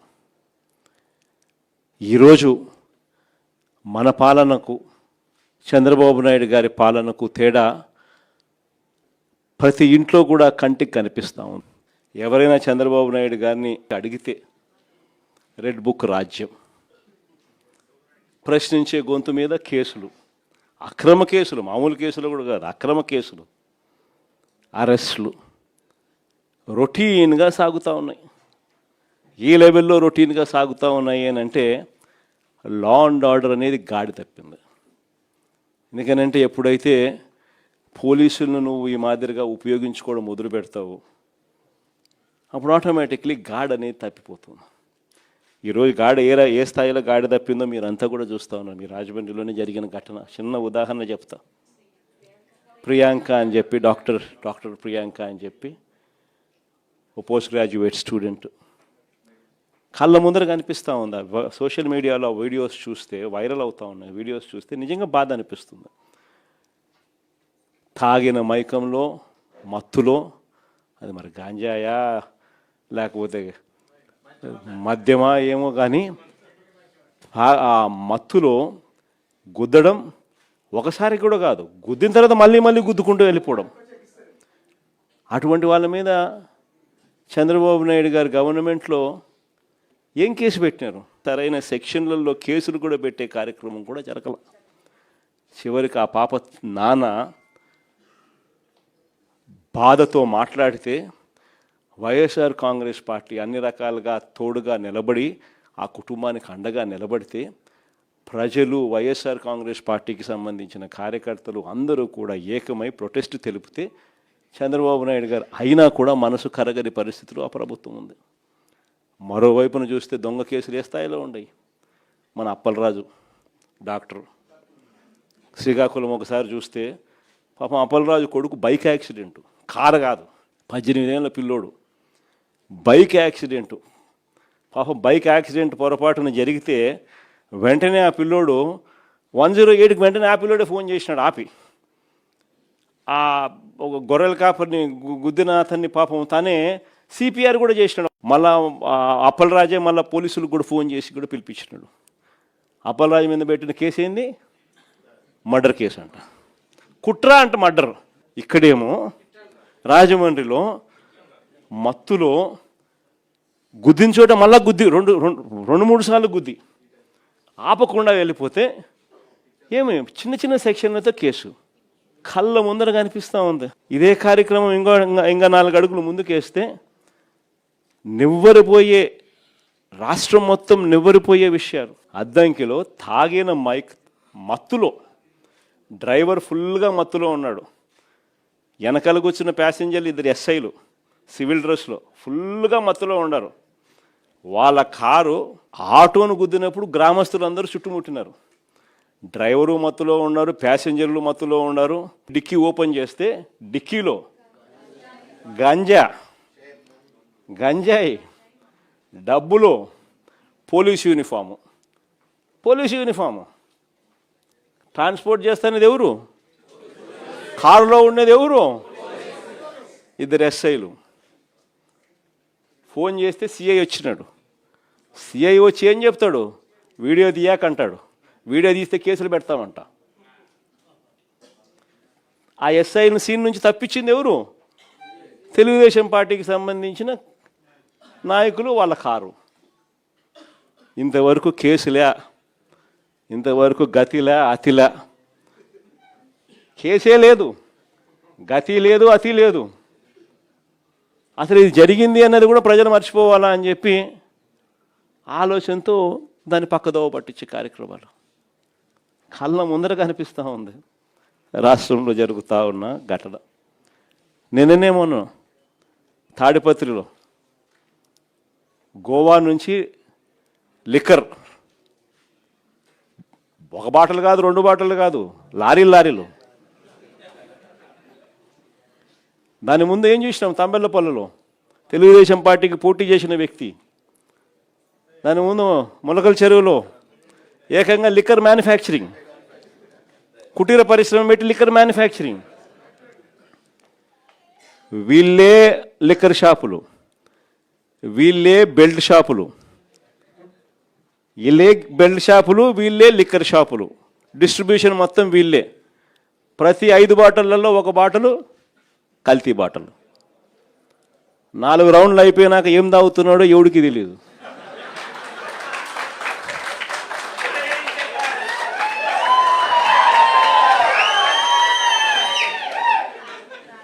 లిక్కర్ షాప్ పక్కనే పర్మిట్ రూము, లిక్కర్ షాప్ పక్కనే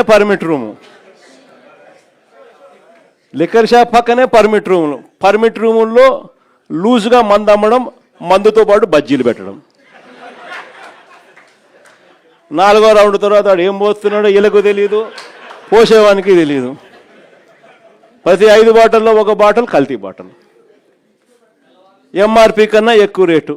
ఈరోజు రాష్ట్రంలో ఏం కనపడతా ఉందనంటే, ఈరోజు మట్టి mafia, liquor mafia, sand mafia, అధిక ధరలకు పీపీఏలు, ప్రభుత్వ ఆస్తులను పప్పులకు బెల్లాలకు అమ్మడం, పోర్టులు అమ్మడం, మెడికల్ కాలేజీలు అమ్మడం, విలువైన ప్రభుత్వ భూములను ఇష్టం వచ్చినట్టుగా ఇలా కావలసిన వ్యక్తులకు శనక్కాయలకు బెల్లాలకు ₹1 ఇచ్చేసాడు.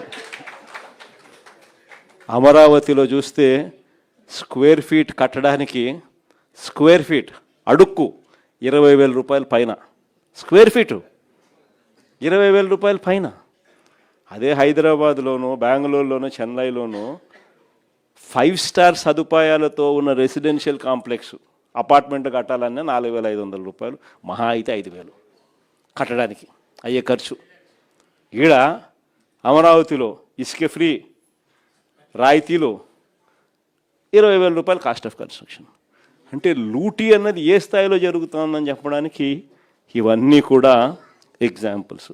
ఇవి కాకేమంటున్నాడు ఇప్పుడు కొత్తగా, పీపీపీ పేరుతో దోచేయడం అంట.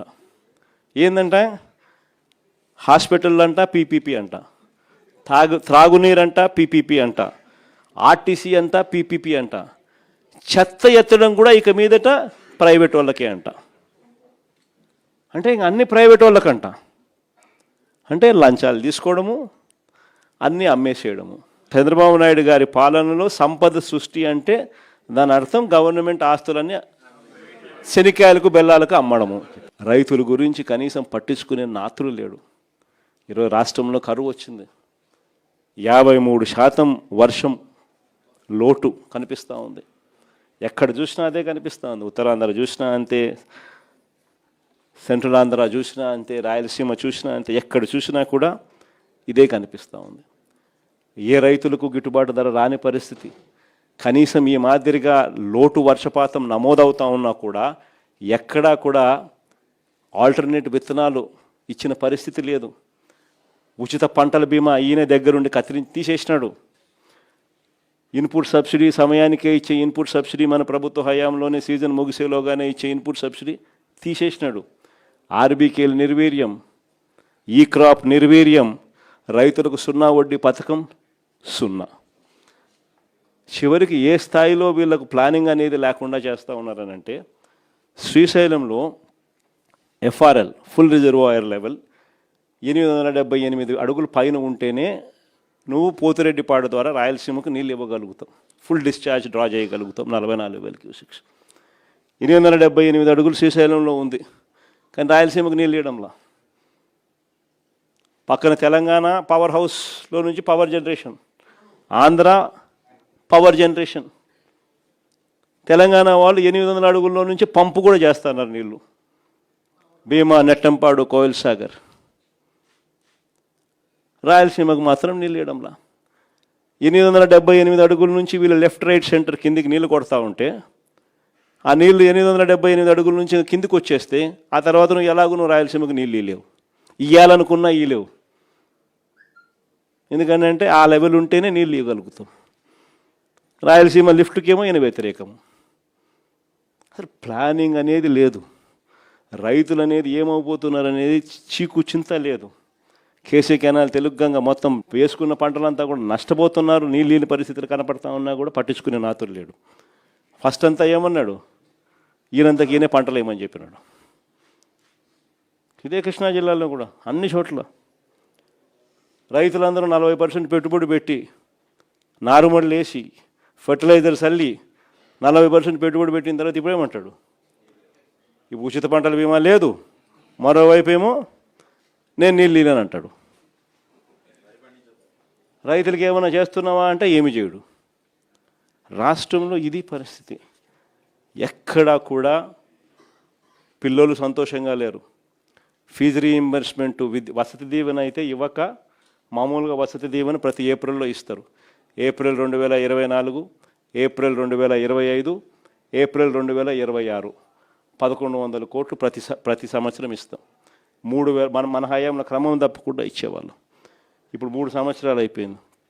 ఏప్రిల్ 2024, ఏప్రిల్ 2025, ఏప్రిల్ 2026 3300 కోట్లు రూపాయల పిల్లలకు వసతి దీవెన కింద. విద్యా దీవెన కింద 2000 జనవరి, ఫిబ్రవరి, మార్చికి సంబంధించిన క్వార్టర్, మార్చిలో ఎన్నికల కోడ్ వచ్చింది. జనవరి, ఫిబ్రవరి, మార్చికి సంబంధించింది ఏప్రిల్లో వెరిఫికేషన్ చేసి మేలో ఇవ్వాలి. అక్కడ ఆగిపోయింది అంతే. అక్కడ నుంచి ఈ సంవత్సరం కూడా లెక్కేసుకుంటే, ఈ సంవత్సరం మార్చి దాకా కూడా లెక్కేసుకుంటే 13 క్వార్టర్స్, అంటే 13 త్రైమాసికాలు. ఈ సంవత్సరం ఎండ్ దాకా తీసుకుంటే 13 క్వార్టర్స్, ఒక్కొక్క క్వార్టర్కు 700 కోట్లు ఖర్చు అవుతుంది ఫీజు రీయింబర్స్మెంట్ కింద ఇవ్వాలంటే. 700 కోట్లు ఇంటూ 13 అంటే 9100. వసతి దీవెన కింద 3300 కోట్లు, 12400 కోట్లు. ఈయన ఇచ్చింది ఎంత అంటే ఒకసారి 1700, ఒకసారి 1100. 9000 చిల్లర కోట్లు పెండింగ్. పిల్లోళ్ళు సంతోషంగా లేరు. ఫీజులు అందని పరిస్థితి, చదువులు మానేస్తూ ఉన్న పరిస్థితులు, వైద్యం అందని పరిస్థితి. అక్క చెల్లెమ్మలకు కనీసం ఈయన చెప్పిన హామీలకు అయితే దేవుడు ఎరుగు, సూపర్ 6, సూపర్ 7 అయితే దేవుడు ఎరుగు, ఇచ్చే 0 వడ్డీ పథకాన్ని సైతం రద్దు చేసేసినట్టు. పొదుపు సంఘాలకు బ్యాంకుల్లో ఇచ్చే రుణాలు మన హయాంలో చంద్రబాబు నాయుడు వదిలేసిన ఇప్పుడు 20,000 కోట్ల చిల్లర ఉన్న రుణాలను మన హయాంలో క్రమంగా పెంచుకుంటూ పోయి 49,000 కోట్లకు తీసుకుపోయినాం. అక్క చెల్లెమ్మలకు మనం చేయూతనిచ్చినాం, ఆసరా ఇచ్చినాం, 0 వడ్డీ ఇచ్చినాం. రకరకాల పద్ధతుల్లో చేయబట్టుకొని నడిపించుకుంటూ పోతే బ్యాంకులకు భరోసా కలిగి అక్క చెల్లెమ్మలు కూడా వేగంగా కట్టడం మొదలెట్టి ఏకంగా 20,000 నుంచి 49,000 కోట్లకు మన హయాంలో పెరుగుదల ఉంటే ఇప్పుడు 49,000 కోట్ల నుంచి ఈ రోజుటికి 39,000 కోట్లకు పడిపోయింది చంద్రబాబు నాయుడు గారి హయాంలో. గవర్నమెంట్ స్కూళ్ళలో చదివే పిల్లల సంఖ్య ఏకంగా 6 లక్షల మంది పిల్లలు ఈ 2 ఏళ్లలో తగ్గిపోయినారు. డ్రాప్ అవుట్స్, ఇక్కడ నుంచి గవర్నమెంట్ నుంచి తప్పుకున్నారు స్కూళ్ళు బాగలేవని. ఇవన్నీ కూడా చంద్రబాబు నాయుడు గారి హయాంలో. రైతులు హ్యాపీగా లేరు, మహిళలు హ్యాపీగా లేరు, చదువుకున్న పిల్లలు హ్యాపీగా లేరు, ఉద్యోగస్తులు హ్యాపీగా లేరు, రైతులు హ్యాపీగా లేరు. ఎవ్వరూ సంతోషంగా లేరు చంద్రబాబు నాయుడు గారి హయాంలో. ఇలాంటి పరిస్థితుల్లో లోకల్ బాడీ ఎలక్షన్స్ జరగబోతూ ఉన్నాయి. ఇక్కడ జాగ్రత్తగా చూసుకోండి. చంద్రబాబు నాయుడు గారు ఒక విలన్. లోకల్ బాడీ ఎలక్షన్ సరిగ్గా జరగనీడు, పోలీసులను పెడతాడు, దౌర్జన్యం చేస్తాడు, బెదిరిస్తాడు, ప్రలోభాలు పెడతాడు, ఎన్నికలలో దుర్మార్గంగా గెలిచే ప్రయత్నం చేస్తాడు. ఎస్, చేస్తాడు. కానీ అందరూ గుర్తుపెట్టుకోండి, ప్రజలు మనకు సపోర్ట్గా ఉన్నారనేది మాత్రం ఖచ్చితంగా గుర్తుపెట్టుకోండి. ఎన్నికలు ఖచ్చితంగా జరిగించండి. అన్ని రకాలుగా మీకు పార్టీ సపోర్ట్గా ఉంటుంది. వేనన్న సపోర్ట్గా ఉంటాడు, జగనన్న సపోర్ట్గా ఉంటాడు, వైఎస్ఆర్ కాంగ్రెస్ పార్టీ సపోర్ట్గా ఉంటుంది.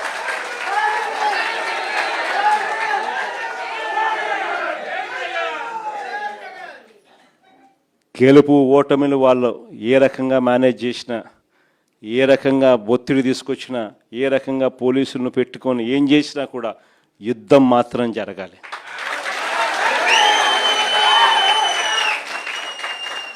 ఒకవేళ వీళ్ళను పోలీసులను దుర్వినియోగం చేసి ఆ చిన్న చిన్న స్థానాల్లో సైతం గెలిచడం కోసం గాన వాళ్ళు దుర్మార్గాలు చేస్తే మాత్రం ఈ కసి రేపొద్దున జరగబోయే ఎన్నికల్లో చంద్రబాబు నాయుడు గారి పునాదులు కూడా కదిలే విధంగా కసి పెరుగుతుందని మాత్రం గుర్తుపెట్టుకుంది. కాబట్టి ఖచ్చితంగా గట్టిగా పోటీ ఎదుర్కొందాం. ఎన్ని ఇబ్బందులు పెట్టినా కూడా కళ్ళు మూసుకొని కళ్ళు తెరిచేసరికి ఇంకొక సంవత్సరంలో జగనన్న పాదయాత్ర స్టార్ట్ అవుతుంది, ఇంకొక సంవత్సరంలో ఎన్నికలు జరుగుతాయి అనేది మనల్ని నడిపించే విధంగా మనం ఎదురును ట్యూన్ చేసుకుందాం, గట్టిగా యుద్ధం చేద్దాం. చంద్రబాబు నాయుడు ప్రజలకు చేసింది ఏమీ లేదు. ప్రజలకు చేసింది చంద్రబాబు నాయుడు గారి పాలనలో ఈ వెన్నుపోటు పార్టీ ప్రజలకు చేసింది ఒకటి వెన్నుపోటు పొడవడం తప్ప ఇంక చేసింది ఏమీ లేదు. కాబట్టి ఖచ్చితంగా గెలుస్తాము. లాస్ట్ ఎలక్షన్స్లో మీరు తిరిగినారు. ప్రతి గ్రామంలోనూ కార్యకర్తలందరినీ కూడా మీరు గుర్తుపడతారు. ప్రతి గ్రామంలోనూ ఆ కార్యకర్తలకు అందరికీ తోడుగా ఉండే కార్యక్రమాలు దగ్గరుండి చేయమని చెప్పి కూడా నేనే వేనన్న కూడా చెప్పిన. వేనన్న మంచి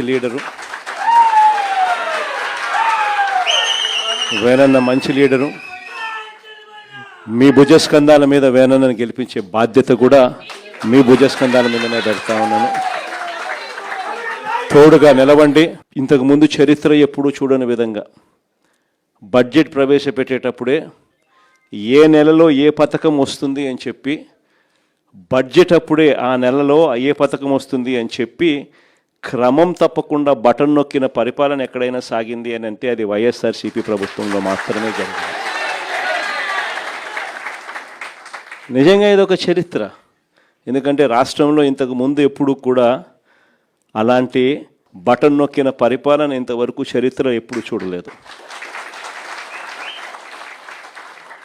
ఏకంగా 2,73,000 కోట్ల రూపాయలు డీబీటీ అంటే నేరుగా బటన్ నొక్కడం, నేరుగా నా అక్క చెల్లెమ్మల కుటుంబాల ఇళ్లల్లోకి వాళ్ళ ఖాతాల్లోకి నేరుగా వెళ్ళిపోయే పరిస్థితి చరిత్ర ఎప్పుడు చూడాల. ఎక్కడ లంచాలు లేకుండా, ఎక్కడ వివక్ష లేకుండా నేరుగా ఇంటి దగ్గరికే పాలన వచ్చి ఇచ్చిన చరిత్ర ఎప్పుడు చూడాల.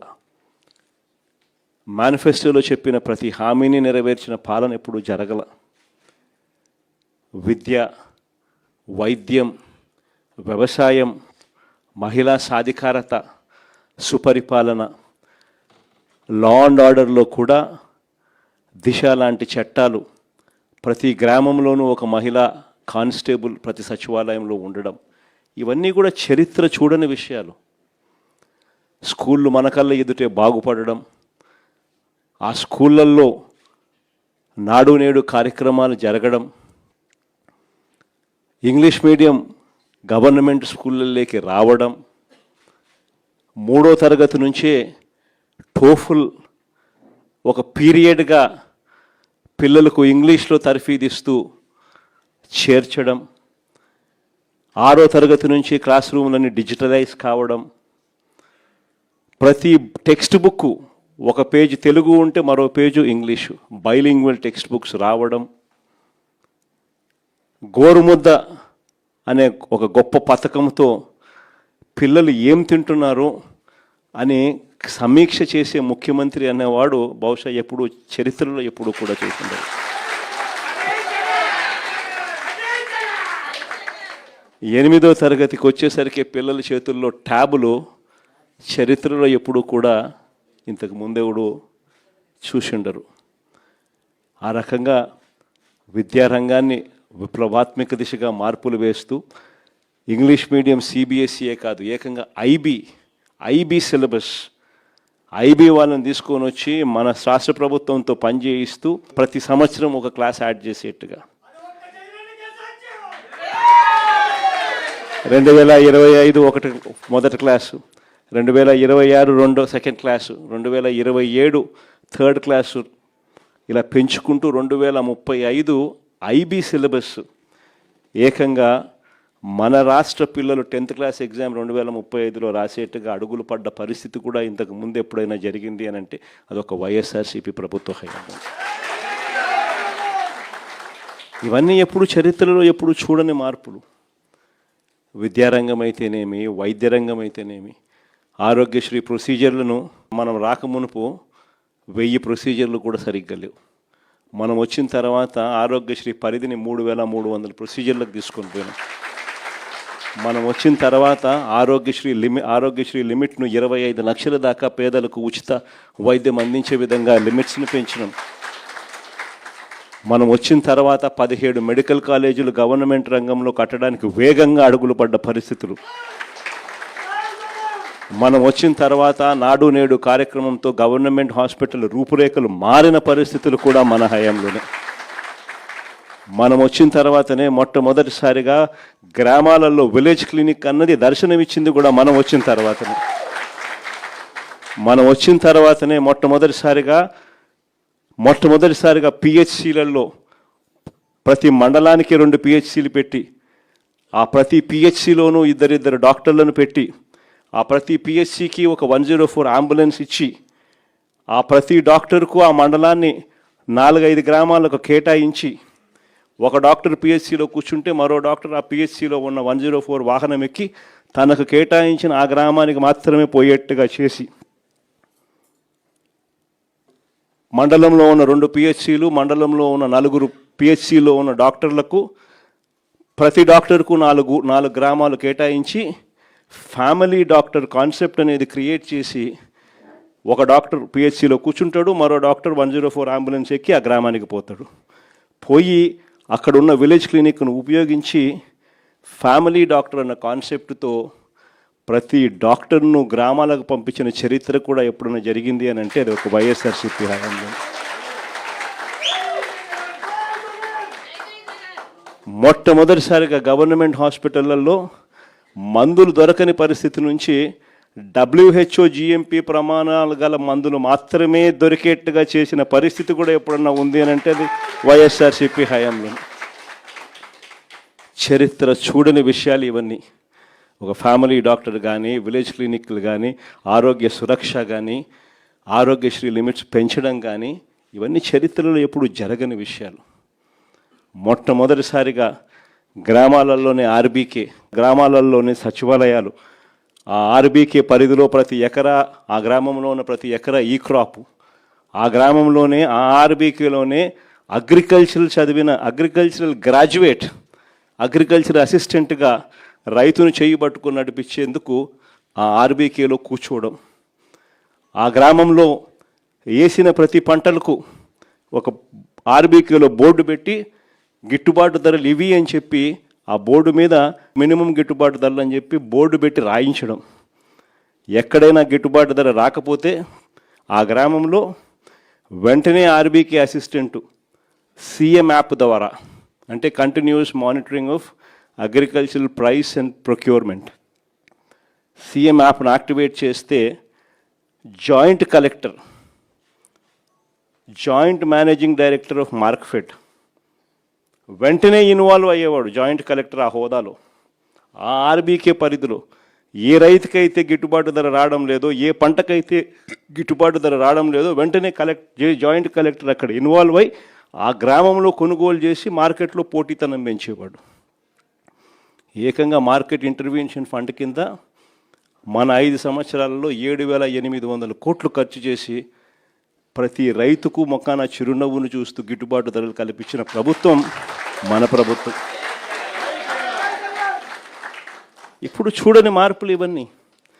గ్రామంలోనే మన ముందరనే సచివాలయం, మన గ్రామంలోనే 10 మంది పిల్లలు అక్కడే పనిచేస్తూ చిక్కటి చిరునవ్వుతో రిసీవింగ్, మన గ్రామంలోనే 60 ఇళ్ళకు ఒక వాలంటీర్, మన గ్రామంలో ఇంటికే నేరుగా వెళ్ళి సహాయం అందించే పరిస్థితులు, ఇవన్నీ ఎప్పుడు చరిత్రలో చూడాల. గవర్నమెంట్ సహాయం చేసేది ఏదైనా కూడా లంచాలు లేకుండా సహాయం జరుగుతుందా అబ్బా గవర్నమెంట్లో అనేది జరుగుతుంది అని చెప్పి నిజ నిర్ధారణ చేసినది ఎప్పుడైనా జరిగింది అని అంటే అదొక వైఎస్ఆర్సీపీ ప్రభుత్వ హయాంలో. మన 5 ఏళ్ల పాలన ఆ మాదిరిగా జరిగితే చంద్రబాబు నాయుడు గారు ఏమన్నాడు ఎలక్షన్లప్పుడు, జగన్ ఇచ్చేదానికన్నా 3 ఇంతలు ఎక్కువ.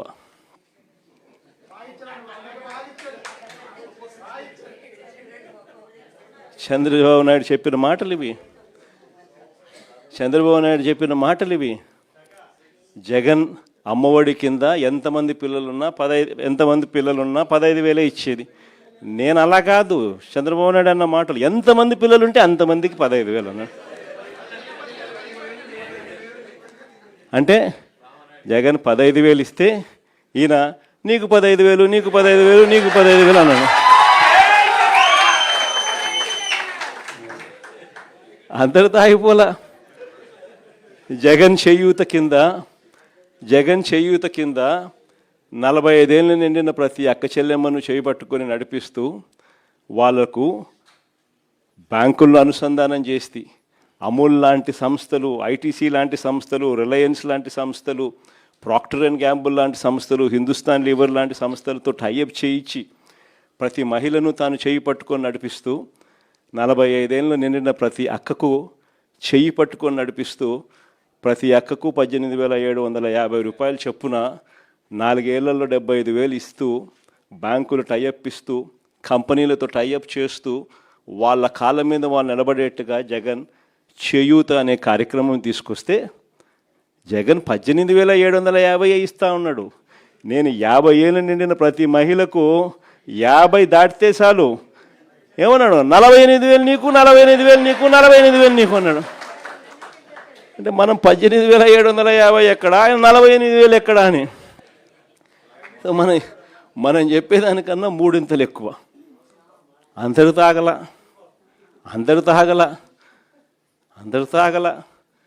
18 ఏళ్ళు నిండిన ఏ మహిళకైనా కూడా 18 ఏళ్ళు నిండిన ఏ మహిళకైనా కూడా ఏమన్నాడు, నీకు 18,000, నీకు 18,000, నీకు 18,000, నీకు 18,000 అన్నాడు. అంటే నెల 1,500 రూపాయలు. నీకు 18,000, నీకు 18,000, నీకు 18,000, ఆడబిడ్డ నిధి అంట అని ఇంకో పత్తు. కండువా వేసుకొని ఎవరైనా రైతు వచ్చినాడంటే చాలు ఏమన్నాడు, జగన్ ఇచ్చేదంతా కలిపినా కూడా 13,500 కదా, నేను 26,000 ఇస్తాను అన్నాడు.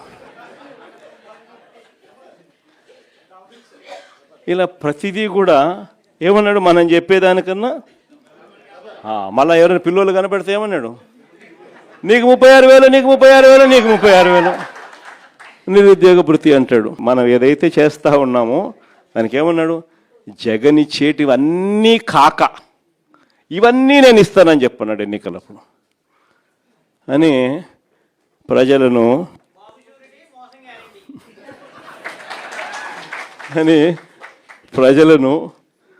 ప్రజలకి ఏం చేసినాడు, ఇంటింటికి పంపించినాడు. తనను, తన కార్యకర్తలను, తన ఎమ్మెల్యే క్యాండిడేట్లను, తాను మనుషులను ఏమని పంపించినాడు, తాను తన ఫోటో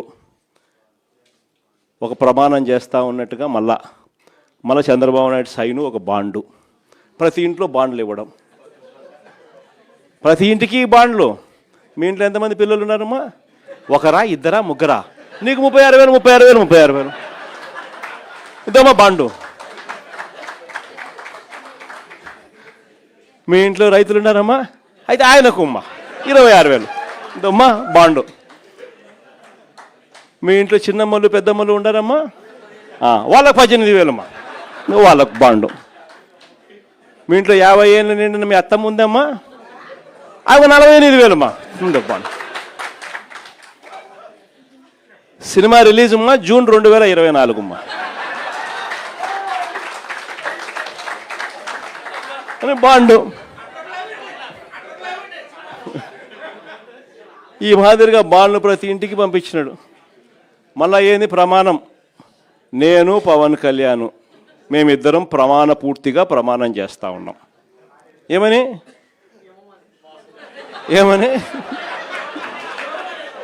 అని 2 సంతకాలు మళ్ళా 2 సంతకాలు బాండ్ల మీద ఏమని జూన్ 2024 మా సినిమా రిలీజ్ అవుతుంది, మీ అందరికీ మీ ఇంటికాడికి ఇవన్నీ బాండ్లో చెప్పినవన్నీ మీకు పంపిస్తూ ఉన్నాను అని బాండ్లు ఇచ్చి మేనిఫెస్టో కాపీ పెట్టి ప్రతి ఇంటికి పంపించి జగన్ చేసేటివన్నీ కాక ఇవన్నీ మేము ఎక్స్ట్రా చేస్తామమ్మా, మేము సూపర్ 6 సూపర్ 7లు చెప్తా ఉన్నామమ్మా అని ఇవన్నీ చెప్పుకొచ్చినారు. ఈరోజు అందుకనే ప్రతి ఇంట్లో కూడా చర్చ జరుగుతూ ఉంది. ఆ రోజు 5 సంవత్సరాల మన పరిపాలన, మాట ఇస్తే మడిమ తిప్పని మన పరిపాలన గురించి చర్చ జరుగుతూ ఉంది.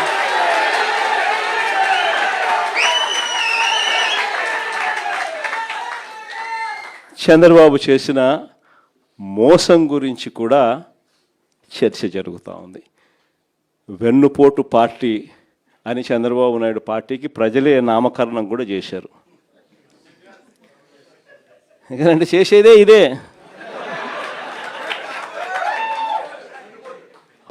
ఎన్టీ రామారావు అయినా సరే, ప్రజలైనా సరే చేసేదే ఇదే. కాబట్టి ప్రజలే నామకరణం కూడా చేశారు.